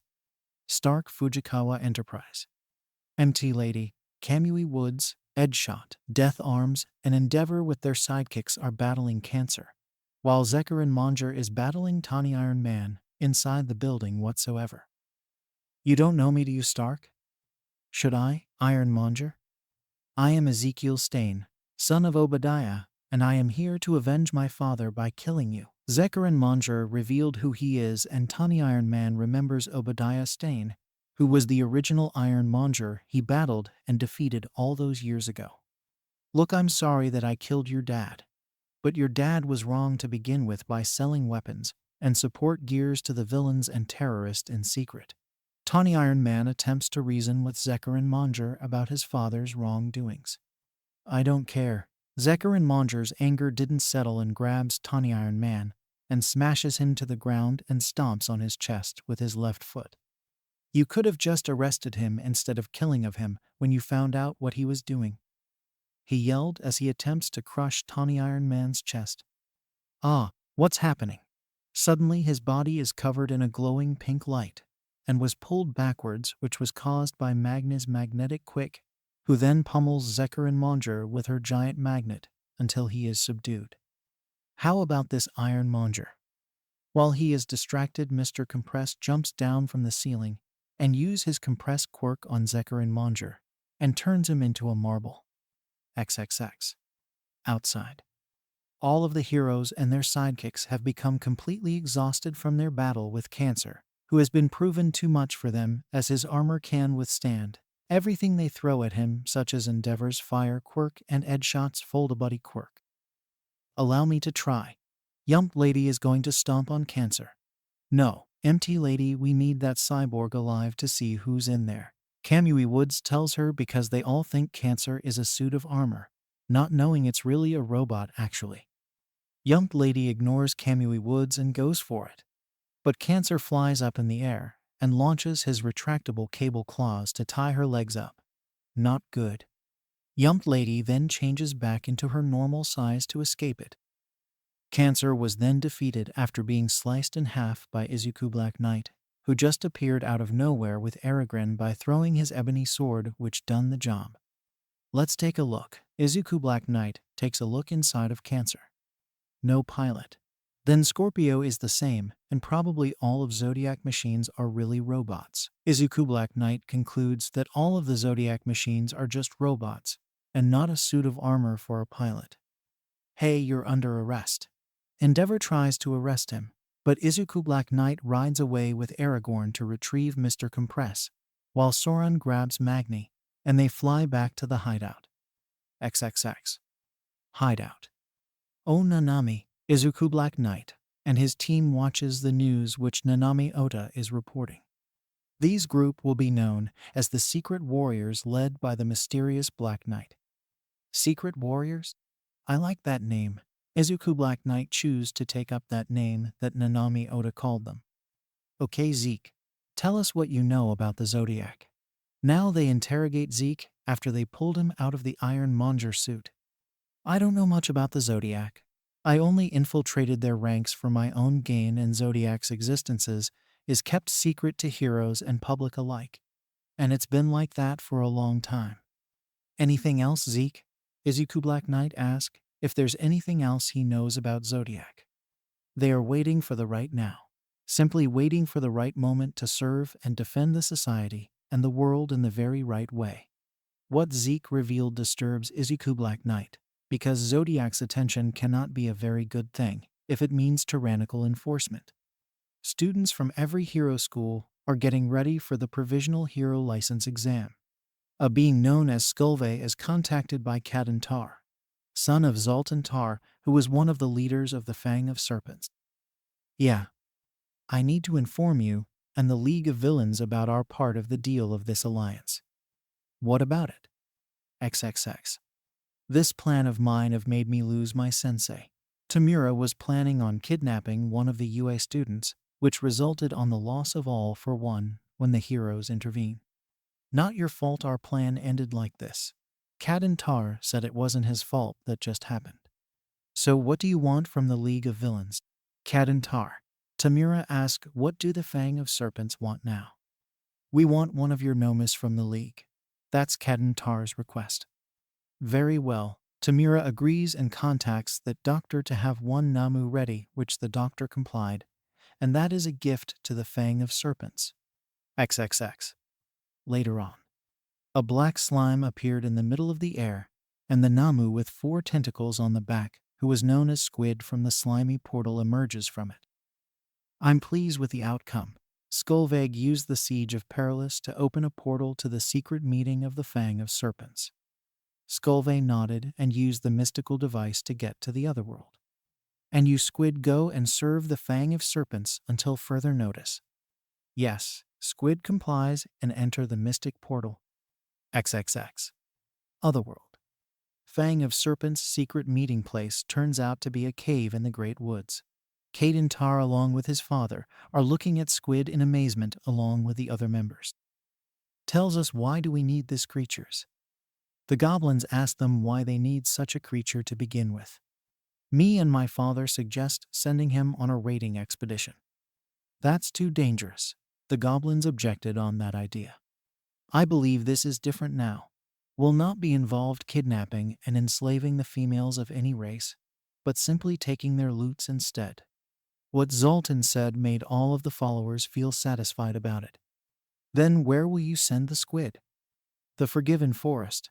That forest is the encampment of the Green Priestesses and home to the Great Green Gem, which is the large magical crystal that is the heart of the Forgiven Forest itself. Looks like they are going to get Squid to steal that gem. But who knows what will happen next if it's stolen from its resting place. XXX. Later. Squid leaves with 2 goblins that will guide him through the Forgiven Forest in the Great Woods. Once they finally crossed the Forgiven Forest, the 2 goblins guide Squid to where the Green Priestess's camp is located, and once they got there, the 2 goblins order Squid this. Attack. Squid make a rush for it, while 2 goblins hide in the forest. The fences has been smashed thanks to Squid's tentacles and unleash a terrifying roar. The Green Priestess uses their magic to fight back despite not knowing what Squid is anyway. Squid retorts using his magnet quirk to polarize them and send them away into the northern direction of the forest. Yet more magical green blasts are still fired at him by the other Green Priestess, and this time it was direct hit, which injures his limbs and body in the process. Squid uses his super regeneration quirk to heal himself and activates another quirk, which are transforming arms, and unleash 2 powerful punches to the ground, sending a wave and a tremor that send all of the Green Priestesses around him flying into the air. Finally, now for the items for my current superiors. With all of the Green Priestess knocked out, Squid press on with his mission without any interference. Got you. He was able to spot the Great Green Gem without anyone trying to stop him, so he used his tentacles to rip the giant crystal from the ground and drags it back with him. But his action did not go unnoticed by a Green Priestess who witnessed the entire ordeal and quickly contacts with Opal Luna Saturnine, using a link that she and other Green Priestess share with Opal, which is a crystal ball. I already am aware of the attack. Opal reveal she is already knew. Then why didn't you come and help us? No matter how much I wanted to intervene, I cannot, since I'm pregnant with Izuku Midoriya Ake, the Black Knight's child. And if I go and fight, the unborn child might be in danger. Opal reveals to be pregnant with Izuku Black Knight's baby, even though they only had one night together and Izuku didn't even notice because of being in a deep sleep for sure. More to that, Izuku Black Knight doesn't know about Opal's pregnancy. But in due time he will know about it, and he will accept that he is the father or Opal's child. I cannot do anything to help. Despite Izuku Black Knight won the contest of champions previously, Green Knight is still getting really weaker and Opal summons 2 white priestess before her. What is your command, Lady Opal? Find Izuku Midoriya Ake the Black Knight and bring him to me. He can help me solve this crisis, and use the Siege Perilous to travel to her to bring him here.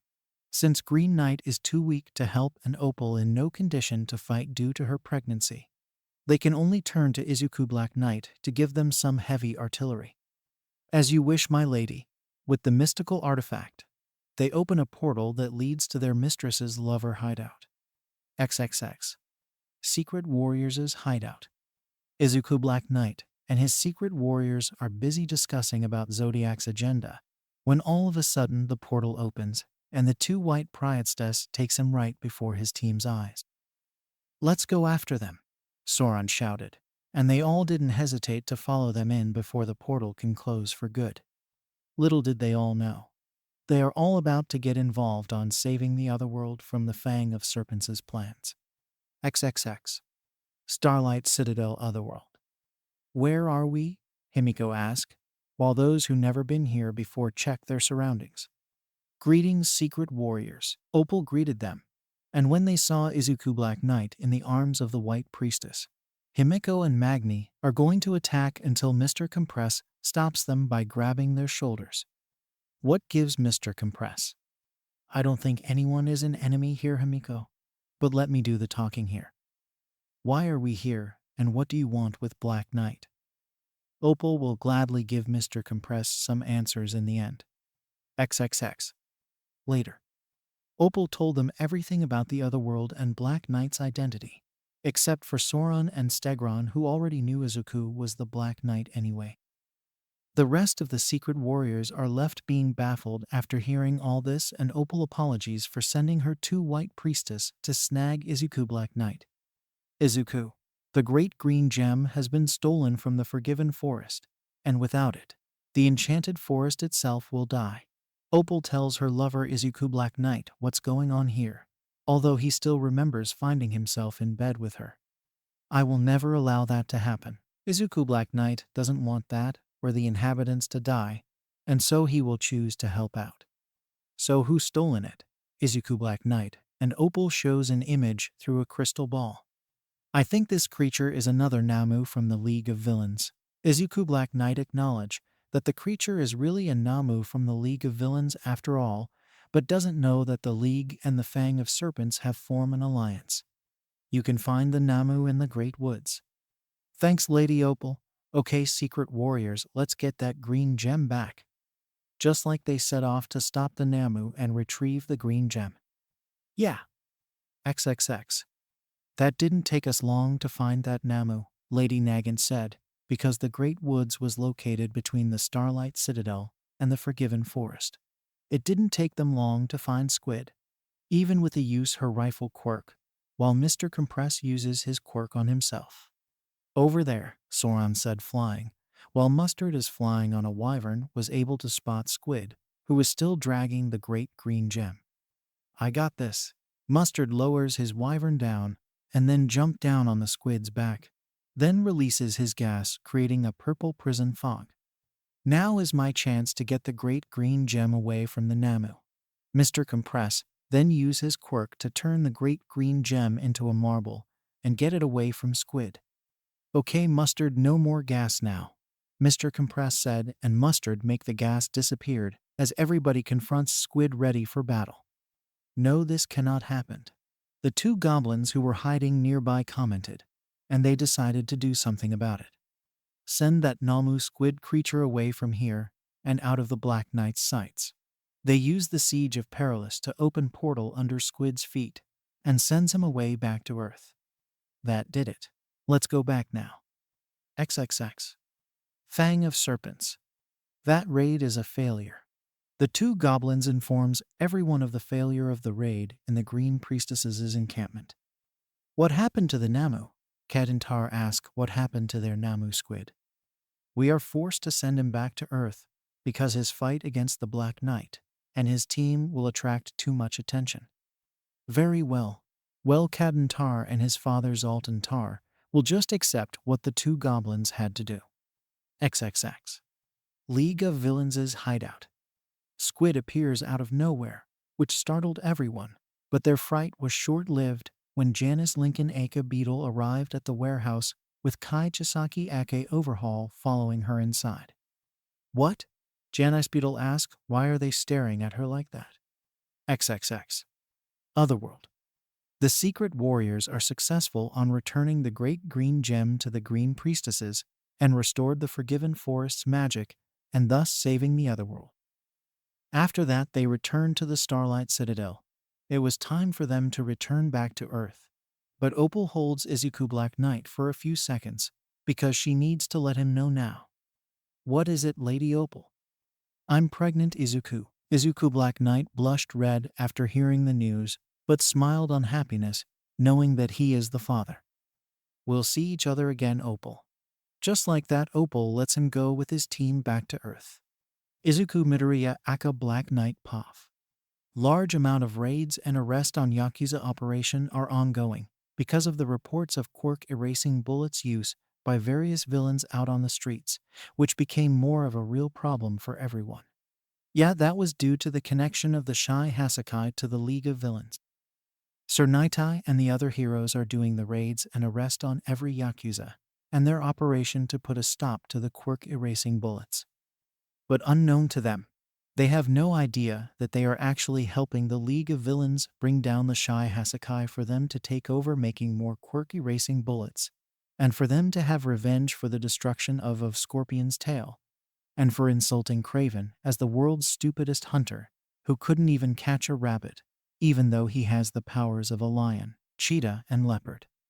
This in turn will make the League of Villains the top villain organization once its rival, which is the Shy Hasakai, is no more. End puff. XXX. Hey Black Knight, if you're done with whatever you're doing, there is a school festival coming up. Soran tells him about the upcoming school festival. I know about already, but I also know there will be trouble coming. Any event is also an opportunity for a villain to cause trouble for everyone. Secret Warriors Hideout.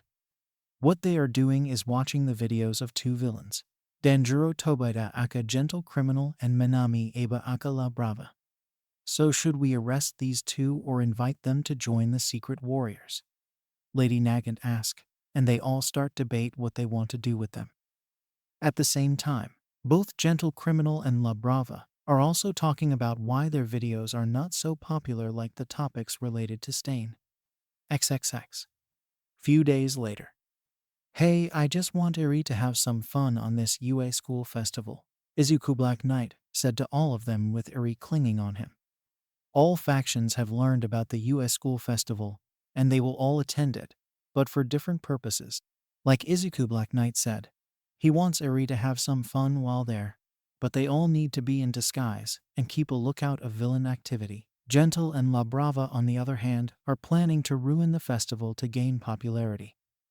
Unknown to them, the Fang of Serpents, who wasn't satisfied with the last raid on the Green Priestesses, will be launching an raiding expedition on Earth instead to satisfy themselves.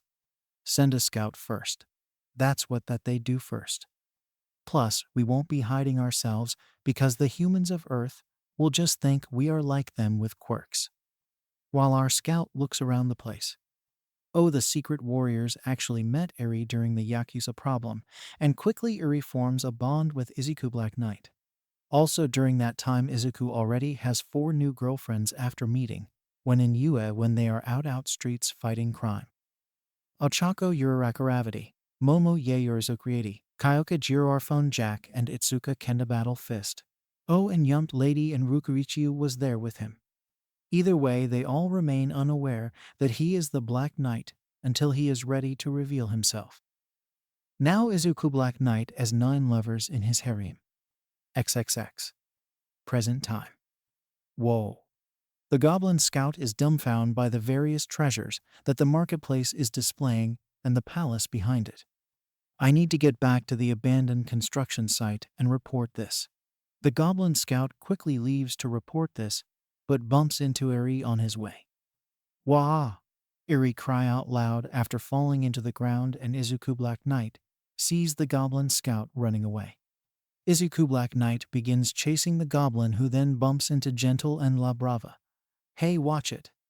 La Brava yelled, and still the goblin gets back up and continue to sprint to make his escape. Oh, it's you too.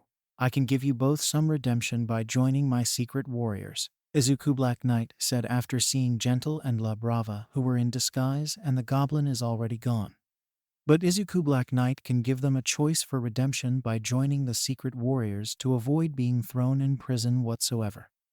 We are so busted, La Brava said. Then she and Gentle Criminal take off their disguise. And we'll think about your offer, Black Knight. Gentle Criminal said that will think about Izuku Black Knight's offer to them. XXX. Abandoned construction site.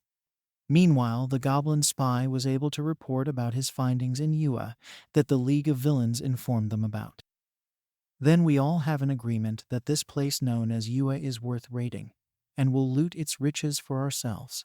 The goblins made their plans to raid Yua of the riches that are there, and this in turn will endanger everyone attending the UA School Festival. XXX. Otherworld. No, they cannot be allowed to do this. Unknown to the goblins, Opal Luna Saturnine was watching them, because she was secretly investigating all the goblins through her crystal balls, ever since the Forgiven Forest incident that previously stopped by Izuku Black Knight and the secret warriors. But she knows who the culprits was now. She decided to record her message regarding the Fang of Serpents in a diamond-like device called the Psychicom Crystal. Get this Psychicom Crystal to Izuku on Earth and warn him about the Fang of Serpents' next move. Opal gave the crystal to her two white priestesses and tells them to give it to Izuku Black Knight and warn him about what the Fang of Serpents' plans on Earth. We shall carry out our task, Lady Opal. The two white priestesses use the Siege of Perilous to open a portal to Earth and deliver the message to Izuku Black Knight. Cafe Musatafu City. Looks like I need to talk with the two white priestesses that are sent by Lady Opal. In conversation with Gentle Criminal, La Brava and Izuku discussing about joining the secret warriors, while at this random cafe when a portal opens in the alleys near the cafe and the two white priestesses walk out of it. Then they approaches him after seeing him showing no care of the middle of the conversation he is having with Gentle Criminal and La Brava. They hand the magical diamond-like device to him. Will you excuse me for a minute outside, because I got to take this message? Izuku excused himself outside for him to see Opal's message to him. Okay, Lady Opal, talk to me. Izuku pressed the device, and the holographic face of Opal appears before him, and the recorded message plays. Izuku, the Fangs of Serpents are here on Earth, and they are planning to raid Yua for the riches that are there. And it was them who started the Forgiven Forest incident, and they have also formed an alliance with the group, you know as the League of Villains. Opal's recorded message ends there, and Izuku becomes horrified that the Fangs of Serpents are planning to raid the UA School Festival and loot it. Tell Opal that I've got her message, Izuku said as she gives the device back to the white priestesses, before rushing back to Gentle Criminal and La Brava. Listen, you two, if you want to be famous, then help me save the UA School Festival from the group Goblin Raiders. Izuku asked them to help him stop the Fangs of Serpents if they want to be famous. Okay, we will. They agree to because they don't want anyone else to ruin the festival for their own endgame anyway. XXX. The trio are on their way to protect UA from the Fangs of Serpents. Himiko, you need to alert the others of the coming attack and get Eri out of the crossfire. Izuku Black Knight calls Himiko and tells her what to do, including getting Eri out of the crossfire. You got it, Black Knight. Are you the Fangs of Serpents? Izuku Black Knight asked after the trio ran into armed goblins. Attack. At first the goblins are about to deny that they are, but the weapons they brought with them already gave away their status as innocents and their position. Now unable to lie anymore, they pick a fight with them. Despite their best efforts, the goblins are way too many, and one of them subdues La Brava and attempt to force her to breed with him and his fellow goblins in the public. Help! La Brava screamed for help as the goblin was going to rape her. But then Sauron appears and flies down and grabs Goblin that was about to rape La Brava and toss him away with feet. Thank you. La Brava thanks him for the save. You welcome, La Brava. Okay team, let's hit them. Mr. Compress throws out the marbles into the air and snap his fingers and turn them into the entire team to join the fight. So what happened to Eri? She's with Lady Nagant at the moment, Black Knight. Himiko answered him. Thank goddess. Okay secret warriors, let's battle the Fang of Serpents. Both factions charge at each other. XXX. While the battle rages on, some people in the houses nearby heard all the commotion and begin to film the battle with their phones, while others call the police and heroes to come on down here. Oh, not this now, Izuku Black Knight said after hearing the police sirens. Time to go. One, the goblins said, and both factions abandoned the battle and find some place to hide and stay out of sight. Gentle Criminal and La Brava are turned into marbles along with the others by Mr. Compress, while Sauron carry him away by his feet while flying away from the scene. Everything was already over and both factions are already gone, just as the police, Edgeshot, Endeavor, Kamui Woods, MT Lady, and Rukyu arrived at the scene. Oh great, we missed them. Yumped Lady commented after seeing nothing and no one there. Well, they already knew we were coming, MT Lady. Rukyu answered her. I know that. But can we go back to the festival now, so we can be with Izuku again? Whatever you say, MT Lady, because even I want to be with him, rather than see the Yua girls have him all to themselves. Probably all of the heroines of Izuku's harem are competing for Izuku's affection. XXX. Secret Warriors Hideout, Hasu. Well, Gentle Criminal and La Brava. Welcome to the Secret Warriors. Izuku Black Knight officially welcomes Gentle Criminal and La Brava into their ranks. Thank you, Black Knight. La Brave said her thank you while Gentle Criminal nodded. XXX. Great Woods, Otherworld.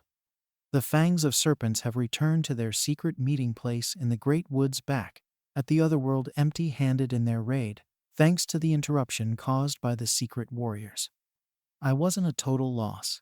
Zoltan Tar and his son Kaden Tar told them it wasn't really a total loss at all. Since the humans still have no idea who we really are, and we have finally come to face one of the enemies, the League of Villains, for the first time. So while we gain no loots, we have gained some experiences. Secret Warriors Hideout. With the League of Villains still making no move and the hero billboard chart is happening, I say we do what been wanting for a long time. And what's that, Black Knight? Spinner asked him. What are they planning now? Oh, that will be investigating Zodiac. Izuku Black Knight answered that it's time they check out Zodiac, since they were off that subject for some time before turning to La Nagant. Lady Nagant, have you heard of Zodiac? No, Black Knight, I haven't, otherwise I would tell you everything if I did. Well then, let's resort back on using Cancer's head to get more information then, Izuku Black Knight said as Sturgron bring forward the head of Cancer that they still have in their possession. XXX. Elsewhere. After the hero billboard chart event has ended, Endeavor is having lunch with fellow pro hero Keigo Takami, aka Hawks, at a yakitori restaurant in Kyushu, while they are discussing the rumors to the Namu that is being spread across the country and Hawks' ideal world for heroes. But then a Namu known as the Hood crashes into the restaurant through the window where the heroic duo were sitting nearby. Meanwhile, down below, the goblins from the Fangs of Serpents appeared through a portal in the alleyway and run out to begin raiding and looting all stores and shops in the streets, and thus terrifying the people around them. XXX. Secret Warriors Hideout. Okay, let's see what Cancer has got for us. La Brava managed to hack into the memory banks in Cancer's head and learned that Zeke Stain was just a person who infiltrated the Zodiac ranks like he said before when he got arrested. Ho Yinsen, who is an Afghan scientist, and a woman named Chika Tanaka, who is Japanese like us, is responsible for creating them. Izuku Black Knight commented after seeing that. Just where are these cyborgs like Cancer being manufactured anyway? Mr. Compress asked where is Cancer and the other Zodiac cyborgs being constructed. Otherwise they can stop their production. Not just the cyborgs, but robots, armors, weapons, and vehicles of the Zodiac are being secretly manufactured by AIM, La Brava said after seeing more information on Cancer's memory banks. The same AIM that also responsible for manufacturing and supplying the heroes around the world with support here and producing their merchandises through their subsidiaries. So everything belonged to the Zodiac are being manufactured in AIM's underground factories all across Japan. AIM is also run by Andrew Frisson, and what we have learned here is that while AIM's public factories on the ground are producing the heroes' support gear, AIM's secret underground factories are producing war machines for Zodiac. Izuku Black Knight says everything they found out from Cancer's memory banks. The public has no idea that AIM is really a terrorist organization and is constructing things for Zodiac. But the question is, why are they doing this? And what is Zodiac's agenda and endgame? Izuku Black Knight and everyone in the Secret Warriors wonder. Central Fukuoka Kyushu. Endeavor and Hood Namo continues their battle, but Hood unleash a number of Nomas into the city by using one of his quirks, which is known as storage. The goblins from the Fangs of Serpents are still raiding and looting the street down below, with Hawks doing everything he can to stop them. Got to try something else now. Endeavor's body overheated after using Hell Spider twice, so he uses Prominence Burn on Hood, which kills him after getting turned into ashes. Not over yet, Endeavor. Hood comes back as his body regenerates all the way to his head, and while he does that, he attacks Endeavor with his regenerating elastic bone blades that strikes Endeavor right in the torso and the left side of his face, which knocks him out. I win, Hood said, standing over Endeavor. XXX. Meanwhile, Dad is defeated, Fayumi said, while she and Natsuo are watching while on their way home by taxi after seeing their mother Rei, who was still in the hospital. XXX. Endeavor eventually wakes up and uses his flames to get himself back on his feet and continue to fight Hood into the skies. Hawks joins him after knowing that Endeavor cannot defeat Hood alone, so he called out to Hawks, and he stopped fighting the goblins and comes to his aid. Hood attacks Hawks again with a direct hit, but not before Hawks uses his feathers to enhance Endeavor's speed, which allows him to be launched at Hood, and he punches him through the teeth and tries to burn Hood from the inside. Give me more speed, Hawks. But all the feathers are burned. In the end, Hood is sent far away from the city. You resemble my past self, or maybe from a distant future, Endeavor said before finishing him off with a stronger version of the Prominence Burn. The goblins who witnessed this used the Siege Perilous and returned to the otherworld in fear with all of their loots they got from their raids. When the smoke finally clears, Hood's corpse body is nothing but a burned body, and Endeavor emerged from the dust victorious, standing with one arm held high, injured but striking a victorious pose. Endeavor have save us. The crowd cheered for Endeavor's victory against Hood. XXX. Elsewhere. What a shame. Minister Kuroda, who was watching the news, is displeased by the new number 1 hero's victory against the villains. Because of the new number 1's victory, I would have the chance to reveal the Zodiac as Japan's new protectors when the pro-heroes failed to protect the people is put on hold. Something says that Minister Kuroda has dark agenda with Zodiac. XXX. Hospital. Meanwhile, Rei Todoroki alone in her hospital bed, then looks outside the window and sees Izuku Black Knight on the next building. Rei waves hello to him, and he does the same thing. Some unknown time ago, Izuku had visited her after hearing some things from Shoto Todoroki, and while with her he revealed himself as the Black Knight and charms her. With that, Rei Todoroki also becomes part of Izuku's harem. Izuku Midoriya Black Knight Path. Despite taking all of the quirk-destroying bullets from the shy Hasake overhauls Yakuza and leaving all of them to their fates at the hands of the heroes, the League of Villains remain largely inactive without All for One to lead them, and a lack of money they have. A month later, Gigantomachia arrives at the shack where the League of Villains are now residing and call Tamura Shigaraki out.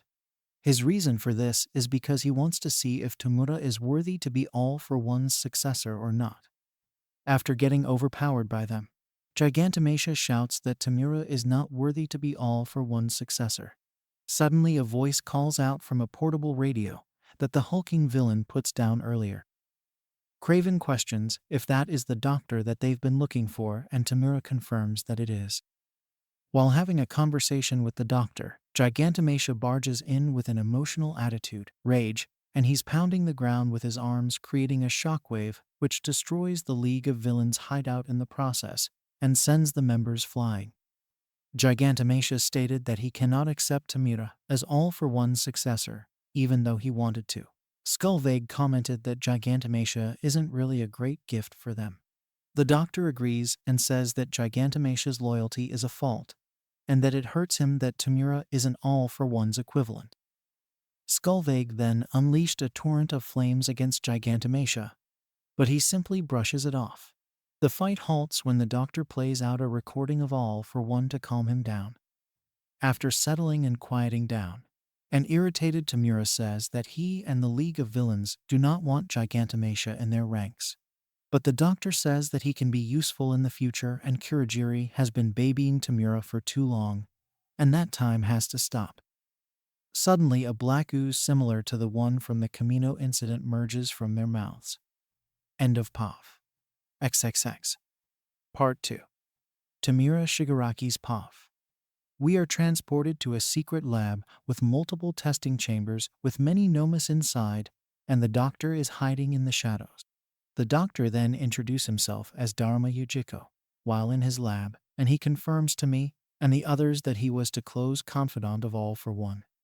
I simply ask if he can replicate all of the quirk erasing bullets.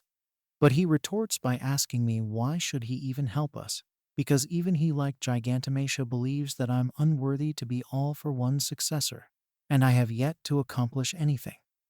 I begin to state that I don't remember much of my own past before meeting All for One, and I felt empty even before meeting All for One. I also confess that my hands make me feel both nauseous and yet at peace, yet my heart feels heavy, which causes me rage. The explanations is that it's juxtaposition of feelings that makes myself to get everything, and I want to destroy everything. I told Dharma that I can show him heaven and hell if he wants. Dharma only laughed and says that it's a childish dream. But he is impressed by how serious I am in my dream, and he agrees nonetheless. Scorpion noted that convincing him to help was so easy, while Beetle questions of destroying everything including her own parents and her mother's company was even necessary at all. I told her that we can get what we want as well, which gives the others some relief. Dharma admits that the plan was to always help, but wanted to see my development, and he also admits that he cannot help until they Gigantomachia to submit to me. Skullvague is then contacted by Cat and Tar, and tells him that they are going to launch a second raid on Earth. They even ask for a Namu for help, and as an exchange, they will share the loots they got with us. So Skullvague asked the doctor for one of the high-end Namu, and he happily complied because it was a perfect opportunity to test one of the high-end Namu. After picking one, it was sent to the other world, where it will obey what the fangs of serpents will command. Next, we bring ourselves back to Gigantomachia's location. 1 month and a half of the first meeting with the doctor. I and the rest of the League of Villains have been fighting Gigantomachia all along, but he came out as the victor in the end. In December, me, Squid, and Scorpion failed to ambush Gigantomachia once again, but we survive and he falls asleep in the end. While we are resting, Scorpion receives a call from Jurin, who's been absent for weeks for unknown reasons. But Jurin wasn't the one calling, just someone who introduced himself as the Grand Commander of the Meta Liberation Army, Riki Yatsubashi aka Redistro. After telling us that Jurin is alive when Scorpion asked, Redistro threatens my League of Villains with his army's influences. Living Laser thinks it's a bluff, and he said we are deep in the Niigata Mountains, but saying that causes Scorpion to throw his phone away. Redistro stated that his satellites are already locked on our location and will track us wherever we go, especially sending heroes after us with just a call on the phone. I thank him for the warning, and now I ask what Redistro wants. Redistro reveals that he wanted a revolution to be led by the Metal Liberation Army, But my League of Villains is a popular interference, which is the reason why he wants to destroy us. So he threatens us to come and rescue Jurin at Deku City in the HI prefecture, or the heroes will be called to come and get us, and the call ends there. Well, I decided to use this as a way to subdue Gigantomachia, so I asked when will he wake up. Craven said that it will be 2 hours and 35 minutes.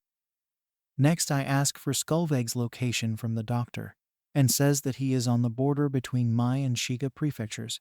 I requested that the doctor warp us to Ikai.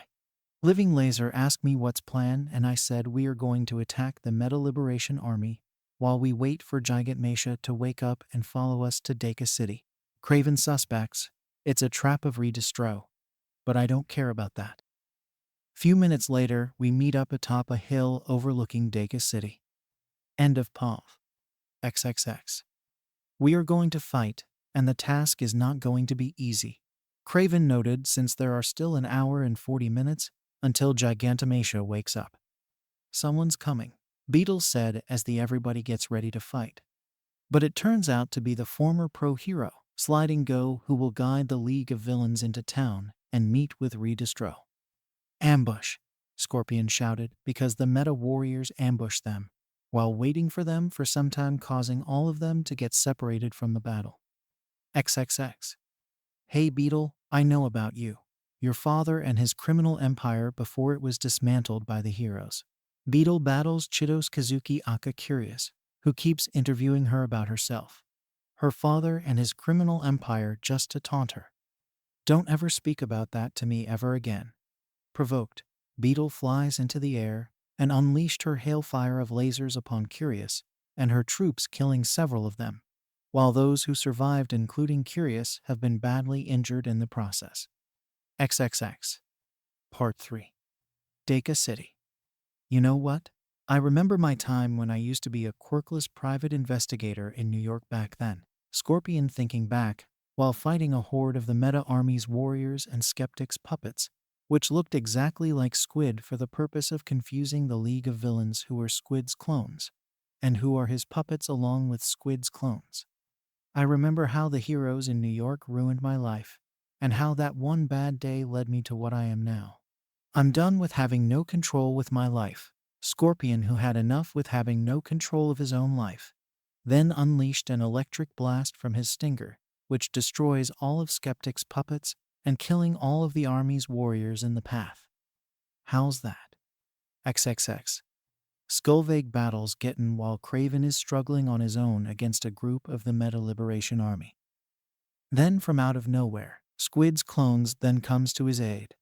Perfect timing, comrade, Craven said after Squid clones comes to his aid, while Skullveg and Gitten continues their battle.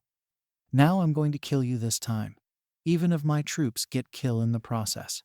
Gitten indiscriminately attacks everyone in his path, just for him to land a blow that can kill Skullveg this time. Really? Skullveg asked and yelled after Gitten got most of his meta troops killed in the process, just to make a point that the meta army's ranks are determined by strength of each person. XXX. Skies. Eat laser metas. Beetle is still flying around and firing her lasers at all of the meta warriors that she has found while in the skies above them and her allies. We could use Gigantomachia right about now. Beetle commented that now is a good time for Gigantomachia to wake up now. You know what, Beetle? I believe it's time that Gigantomachia finally wakes up, the doctor said as he begins to wake him up. I smell Tamura Shigaraki. After he woke up and sniff out Tamura, he runs off to where he will be, and it's most likely he will join the fight this time. XXX. Part 4. Osaka. How come Skullveg isn't answering my calls so we can confirm our arranged meeting? Hawks is on the rooftop checking his cell phone and carrying a large bag. He is trying to contact Skullveg to confirm their meeting they arranged, but he is not answering his calls. Lack of news on the League of Villains on the Hero Network. I suspect something is not right due to the League of Villains' unusual behavior. Hawks then flies off with his duffel bag and recalls to his previous phone call he had with Skullveg. He gave Hawks one last unspecified job to prove himself to the League of Villains. In reality, Hawks is just a spy for the heroes to infiltrated the League of Villains. XXX. Deku City. Weaklings of an army that Redistro has in his disposal. Tamura disintegrated many of the meta army warriors and making his way to the tower where Redistro is holding Jiren captive. XXX. Tower. Tamura with Craven, Scorpion, and the group of Squid's clones. About time you all got here, Redistro said, as the Squid clones attempted to rescue Jiren. Redistro used his quirk stress to increase his strength and destroy the Squid clones. No more Squid clones, Tamura, or I will kill Jiren. Redistro gave out his warning as the League of Villains noticed that Jiren's fingers are gone, which horrified them. Sorry guys, despite my best efforts, the Meta Liberation Army still gain information about our League of Villains in the end. Jiren apologies to them for this. My Meta Liberation Army has an objective. Unnecessary emotion are but shackles. That's why the League of Villains will be crushed by my Meta Liberation Army. Redistro was going to destroy twice as double, but Tamura's clone attacks him first. For the record, I have a lofty ideal, Tamura pointed out, and Redistro is surprised that one of the clones has managed to survive his previous attack and strike back. Then let me tell you a story of a woman. Oh? And who is that, Redistro? XXX. An ordinary woman gave birth to a super-powered child during the time those with powers were persecuted out on fear. The woman begged the world to show compassion for her child, saying that power didn't make her child a monster at all. She begged the people to change and make a world where her child and others with powers could live as freely as the rest of them.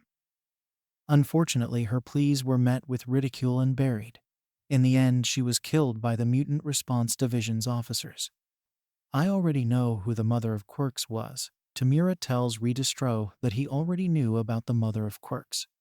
Then sorry about thinking you're an uneducated person. So Redistro will continue to narrate the story about all this.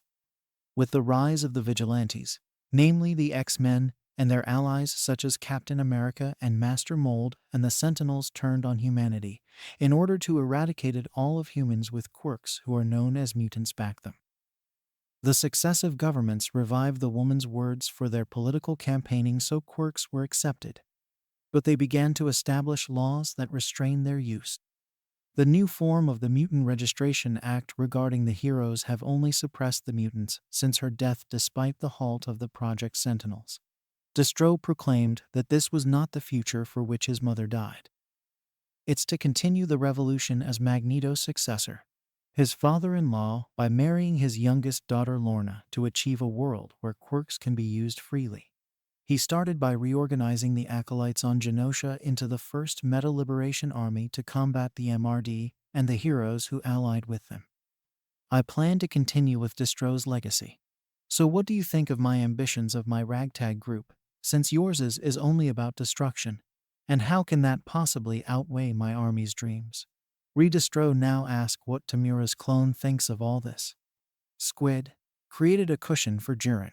Tamura's clone ignores Redistro's question and gave Squid an order for Jiren. Because of Redistro's first attack, he got stuck in the window frame and saw the real him outside approaching the skyscraper, and he knows he is going to touch the tower. Now, let's decay everything in this tower and bring it down. As soon as the real Tamura puts his hand on the wall, decay spreads and the building collapsed completely. XXX. Part 5 inches. Damn you, Tamura. Redistro managed to survive the fall and the collapse of the tower, and now he comes face to face with Tamura. Hey, you're from the Detonarat's commercial, Tamura said after recognizing him. I will no longer have the chance to hear your answer, Redistro said, while the black substance of his quirk throughout his body. XXX. Deku City elsewhere. Have this. Koku Hanabata Aka Trumpet arrived and used his Insight quirk to rally his squad to fight Living Laser, the real Squid, and his clones who are accompanying him. Oh yeah. Let's see if your rally squad can withstand my enlarged photo energy form and my lasers from my hands that I will be blasting. Living Laser then enlarges himself into his photo energy form and start blasting the incoming Liberation Army warriors, while Squid and his clones are battling them with their tentacles and their quirks such as magnetism, transforming arms and absorption and release. Hey Trumpet, someone like you should not be on the front lines. Living Laser taunts him. What about you, Arthur? You were incapable of defending your former boss Tombstone, and you ended up becoming nothing but a pathetic wandering thief, without accomplishing anything great in your life. Trumpet mocks him for being a failure in his life.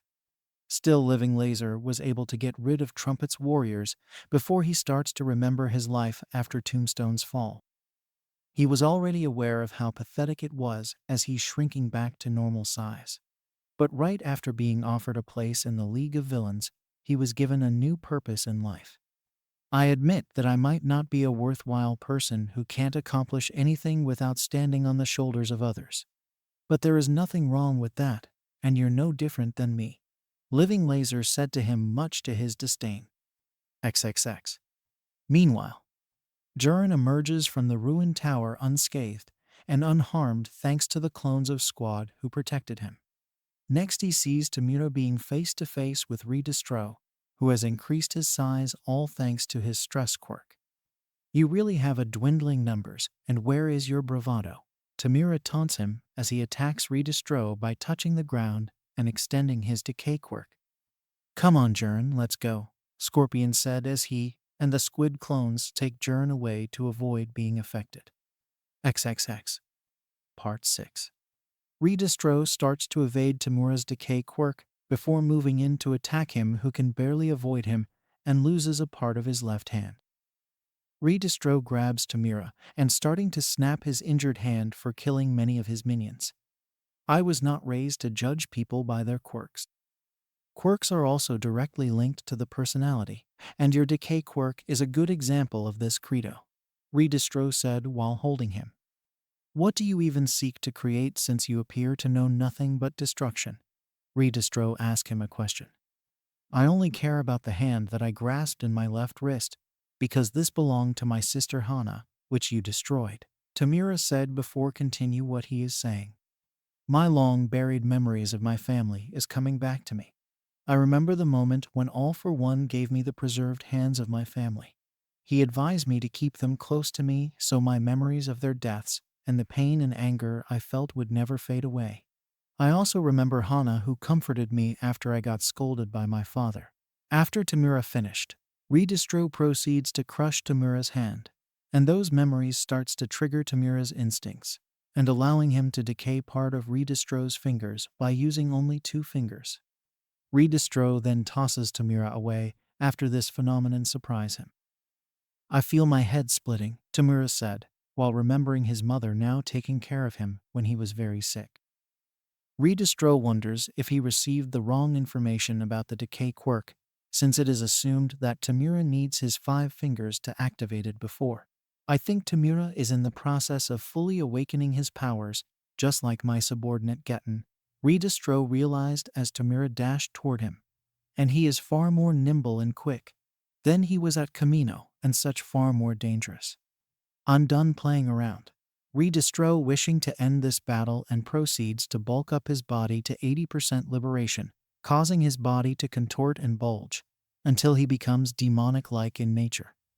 Next he releases his super move Stress Output Burden that tears through several city blocks in his attempt to kill Tamura, who is sent flying. More hands of his relatives are shattered from the attack. This time the hands of his maternal grandparents. Tamura begins to remember them as loving and attentive people who comforted him while he was crying. This consolation were not what I really wanted to hear at that time. Tamura muttered to himself about this. XXX. Part 7. Tamura battles Redistro once more. What is it, Skeptic? At the moment Redistro gets a panic call from Skeptic. The League of Villains monster is heading toward our position. That monster turns out to be Gigantomachia, who is sweeping everything and everyone in his path. Sorry, Skeptic, but you're all on your own on this one. Despite Skeptic's warning, Redistro keeps his focus on Tamura. That's surprising, Tamura said after Redistro was able to nullify his previous attack with his decay quirk. So he takes of the preserved hand of his father out of his pocket. You were right about me, that I only exist to destroy. Then you must die then, because it's impossible for a future without creation, and bulks up even more all so I can destroy you. That's Redestro's response to Tamura. Who even needs a future? My past as Tenko Shimura is raging from when I was with my family, and found out my paternal grandmother was a pro-hero. My father's abuses, wandering the streets, being bullied by two street goons, being adopted by All for One, and becoming the symbol of fear after I killed the street goons who bullied me. After that, I think that if someone had reached to me before All for One did, my hatred for others would have gone away forever, Tamura said, while remember everything about his time after receiving the hands, thinking he'd forgotten those memories long ago. Futures is unnecessary, Tamura said, while Redestro is looming above him. My family's death wasn't a tragedy. Tamura then grasps the hand of his father and uses his decay quirk to destroy it, noting that it too is unnecessary as Gigantomachia crashes through the city toward the direction where Tamura and Redestro will be. XXX. Beetle is flying above in mid-air while watching Gigantomachia's destroying the city and the Meta Warriors. Elsewhere, Skulvig and Getten continue their fight, while Craven expresses his dismay at being fooled by Gigantomachia for all these months, calling him unstoppable. Tamura is grave danger. He screams Tamura is grave danger, which causes Skulvig to finish his battle, so they can assist Tamura, while Getten silent expresses concern for Redestro. Tamura. Living Laser screamed out Tamura's name as continues to fight against members of the Meta Liberation Army alongside the clone squids. XXX. Redestro then attempts to finish off Tamura, with a 100% of his stress meta ability activated. But to his surprise, Tamura retaliates and disintegrates Redestro's energy tendrils with ease and no problem. This nearly destroys all of Deka City in the process, which crumbles most of the surrounding buildings entirely. What I understand is your motive for destroying whatever bugs you for fun. Tamura mocks Redestro, who begins to panic as Tamura moves toward him to kill him and bring an end to the Meta Liberation Army. XXX. Part 8 inches. You haven't won yet, Tamura. Redestro proceeds to summon his support item to amplify his stress quirk after rebuffing Tamura's claim, and while he does that, he's feeling the fear toward Tamura and briefly recalls his past as a child. Now I'm armored and ready to use 150% of my power, Redestro said, but Tamura is not fazed at all. XXX. Elsewhere. Squid and his clones move through the chaos, hoping to regroup with the other members of the League of Villains after this battle is finally over. Craven witnesses and watches Gigantomachia's sheer power and heads towards Skulvig's location. Craven. I nearly burnt Getten in the process. Skulvig tells Craven what he did to Getten before giving Dharma Yujiko a call. Warp the League to safety, Skulvig requested. Apologies, Skulvig, because Johnny here appears to have limits to his warping quirk. Plus, I have no intention of associating myself with the organization targeted by other groups. Well, the League of Villains will get no help from Dharma this time. You and your selfish motives. Our leader Tamura is on the brink of death. Craven calls out and shouts at Dharma. Oh, but it was my intention to get Tamura in a tight situation. Dharma revealed that was his agenda the whole time. XXX. I've got stop that hulking beast. Getten makes his attempt to stop Gigantomachia, who continues his rampage on the metas. Sorry for worrying you, Redestro. Getten then attacks Gigantomachia with his ice, only to get swatted away by him, while he worries for Redestro's safety. Trumpet is heading for his location, but he hasn't realized that Scorpion is holding on to his truck to stop the politician. Then Gigantomachia has finally got to where Tamura's location, but he stops once he sees Tamura embracing his true colors, which is the true villain he is. He is doing this by melding hatred with delight. I find true freedom while holding the world in the very palm of my hand, and I choose to destroy everything. Tamura creates a shockwave that decays everything around him. I think my meta ability has a limited range. Redistro tries to go airborne to avoid getting destroyed by what Tamura is doing. But however, Tamura's power spreads far beyond its normal limits and made everything crumble within Redistro's sight. Forced to evacuate now, Redestroy deactivates his decaying armor and witnesses the total chaos Tamura is causing on his beloved Deku city. Redestro, being desperate, tries to escape by flying using a piece of the armor, but was shot down by flying debris and plummets straight to the ground with nothing to support him. Biwa, ha, ha. Tamura laughs in triumph with the desire to destroy anything and everything that stands in his path. XXX. Aftermath. When the destruction caused by Tamura finally settled and Trumpet and his troops arrived at the scene to help Redestro, they witness Redestro has finally surrendered to Tamura, realizing that he has been defeated, and there is no more reason to fight anymore.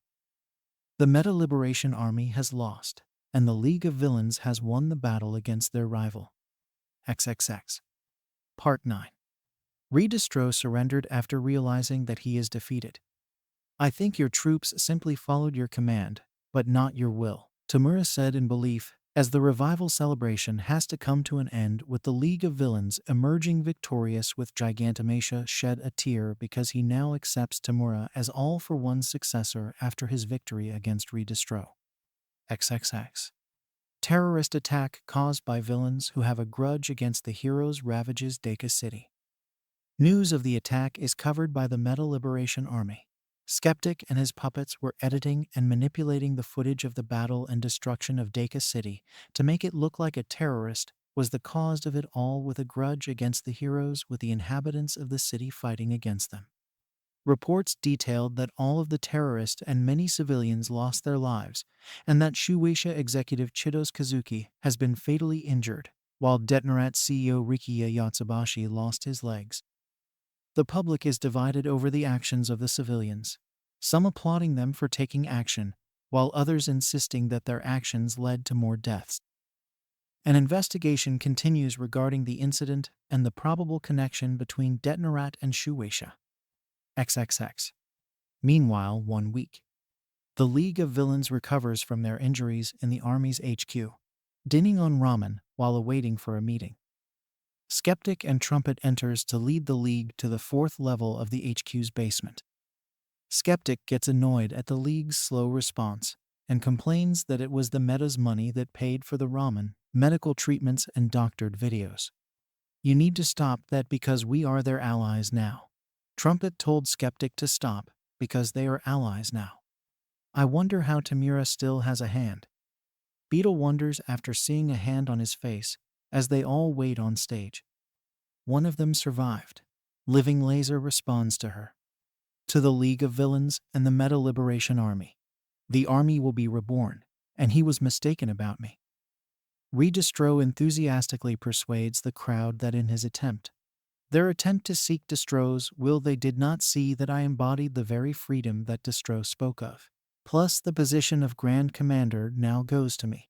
Now the Meta Liberation Army and the League of Villains will join forces to seek a more profound path to liberation. We are known as the Paranormal Liberation Front. Tamura gave his speech to the crowd before his 9 members stepped forward on stage. Redestro, Trumpet, Skeptic, Gettin, Craven, Living Laser, Beetle, Skullvag, and Scorpion will be the front's lieutenants and will be forming the teams to achieve their needs, while Squid will remain as its bodyguard. The crowd cheers after Tamura is done with his speech. Too late, and I wished the League had been dealt with sooner for the sake of the innocent civilians, Hawks in the crowd realized. I know why Dabai allowed me in easily despite being suspicious of Beast Genus's body. With a committed army following, Feel Good Inc.'s network, Detnerat's industry influence, and possible more high-end Nomu, Tamura will gain power equal or greater to the heroes. Hawk muttered to himself as the speech concludes with Tamura and his lieutenants leave. Get lost. Tamura tells Redestro after he applauds him for his speech and tries to kiss up to him. Right after Redestro does that, Tamura collapse from overexerting himself despite his wounds. Then Dharma Yujiko radios in commenting about the new name. Tamura inquires about the promise. Your memories and quirk return to their original state, the doctor said to Tamura. But I have one last request. XXX. Skullvague meets Hawks among the crowd. Hawks wonders about getting a few introductions related to the group known as the Fangs of the Serpents, and also noting that there are still an unknown backer that needs to be revealed before the heroes can strike at the villains.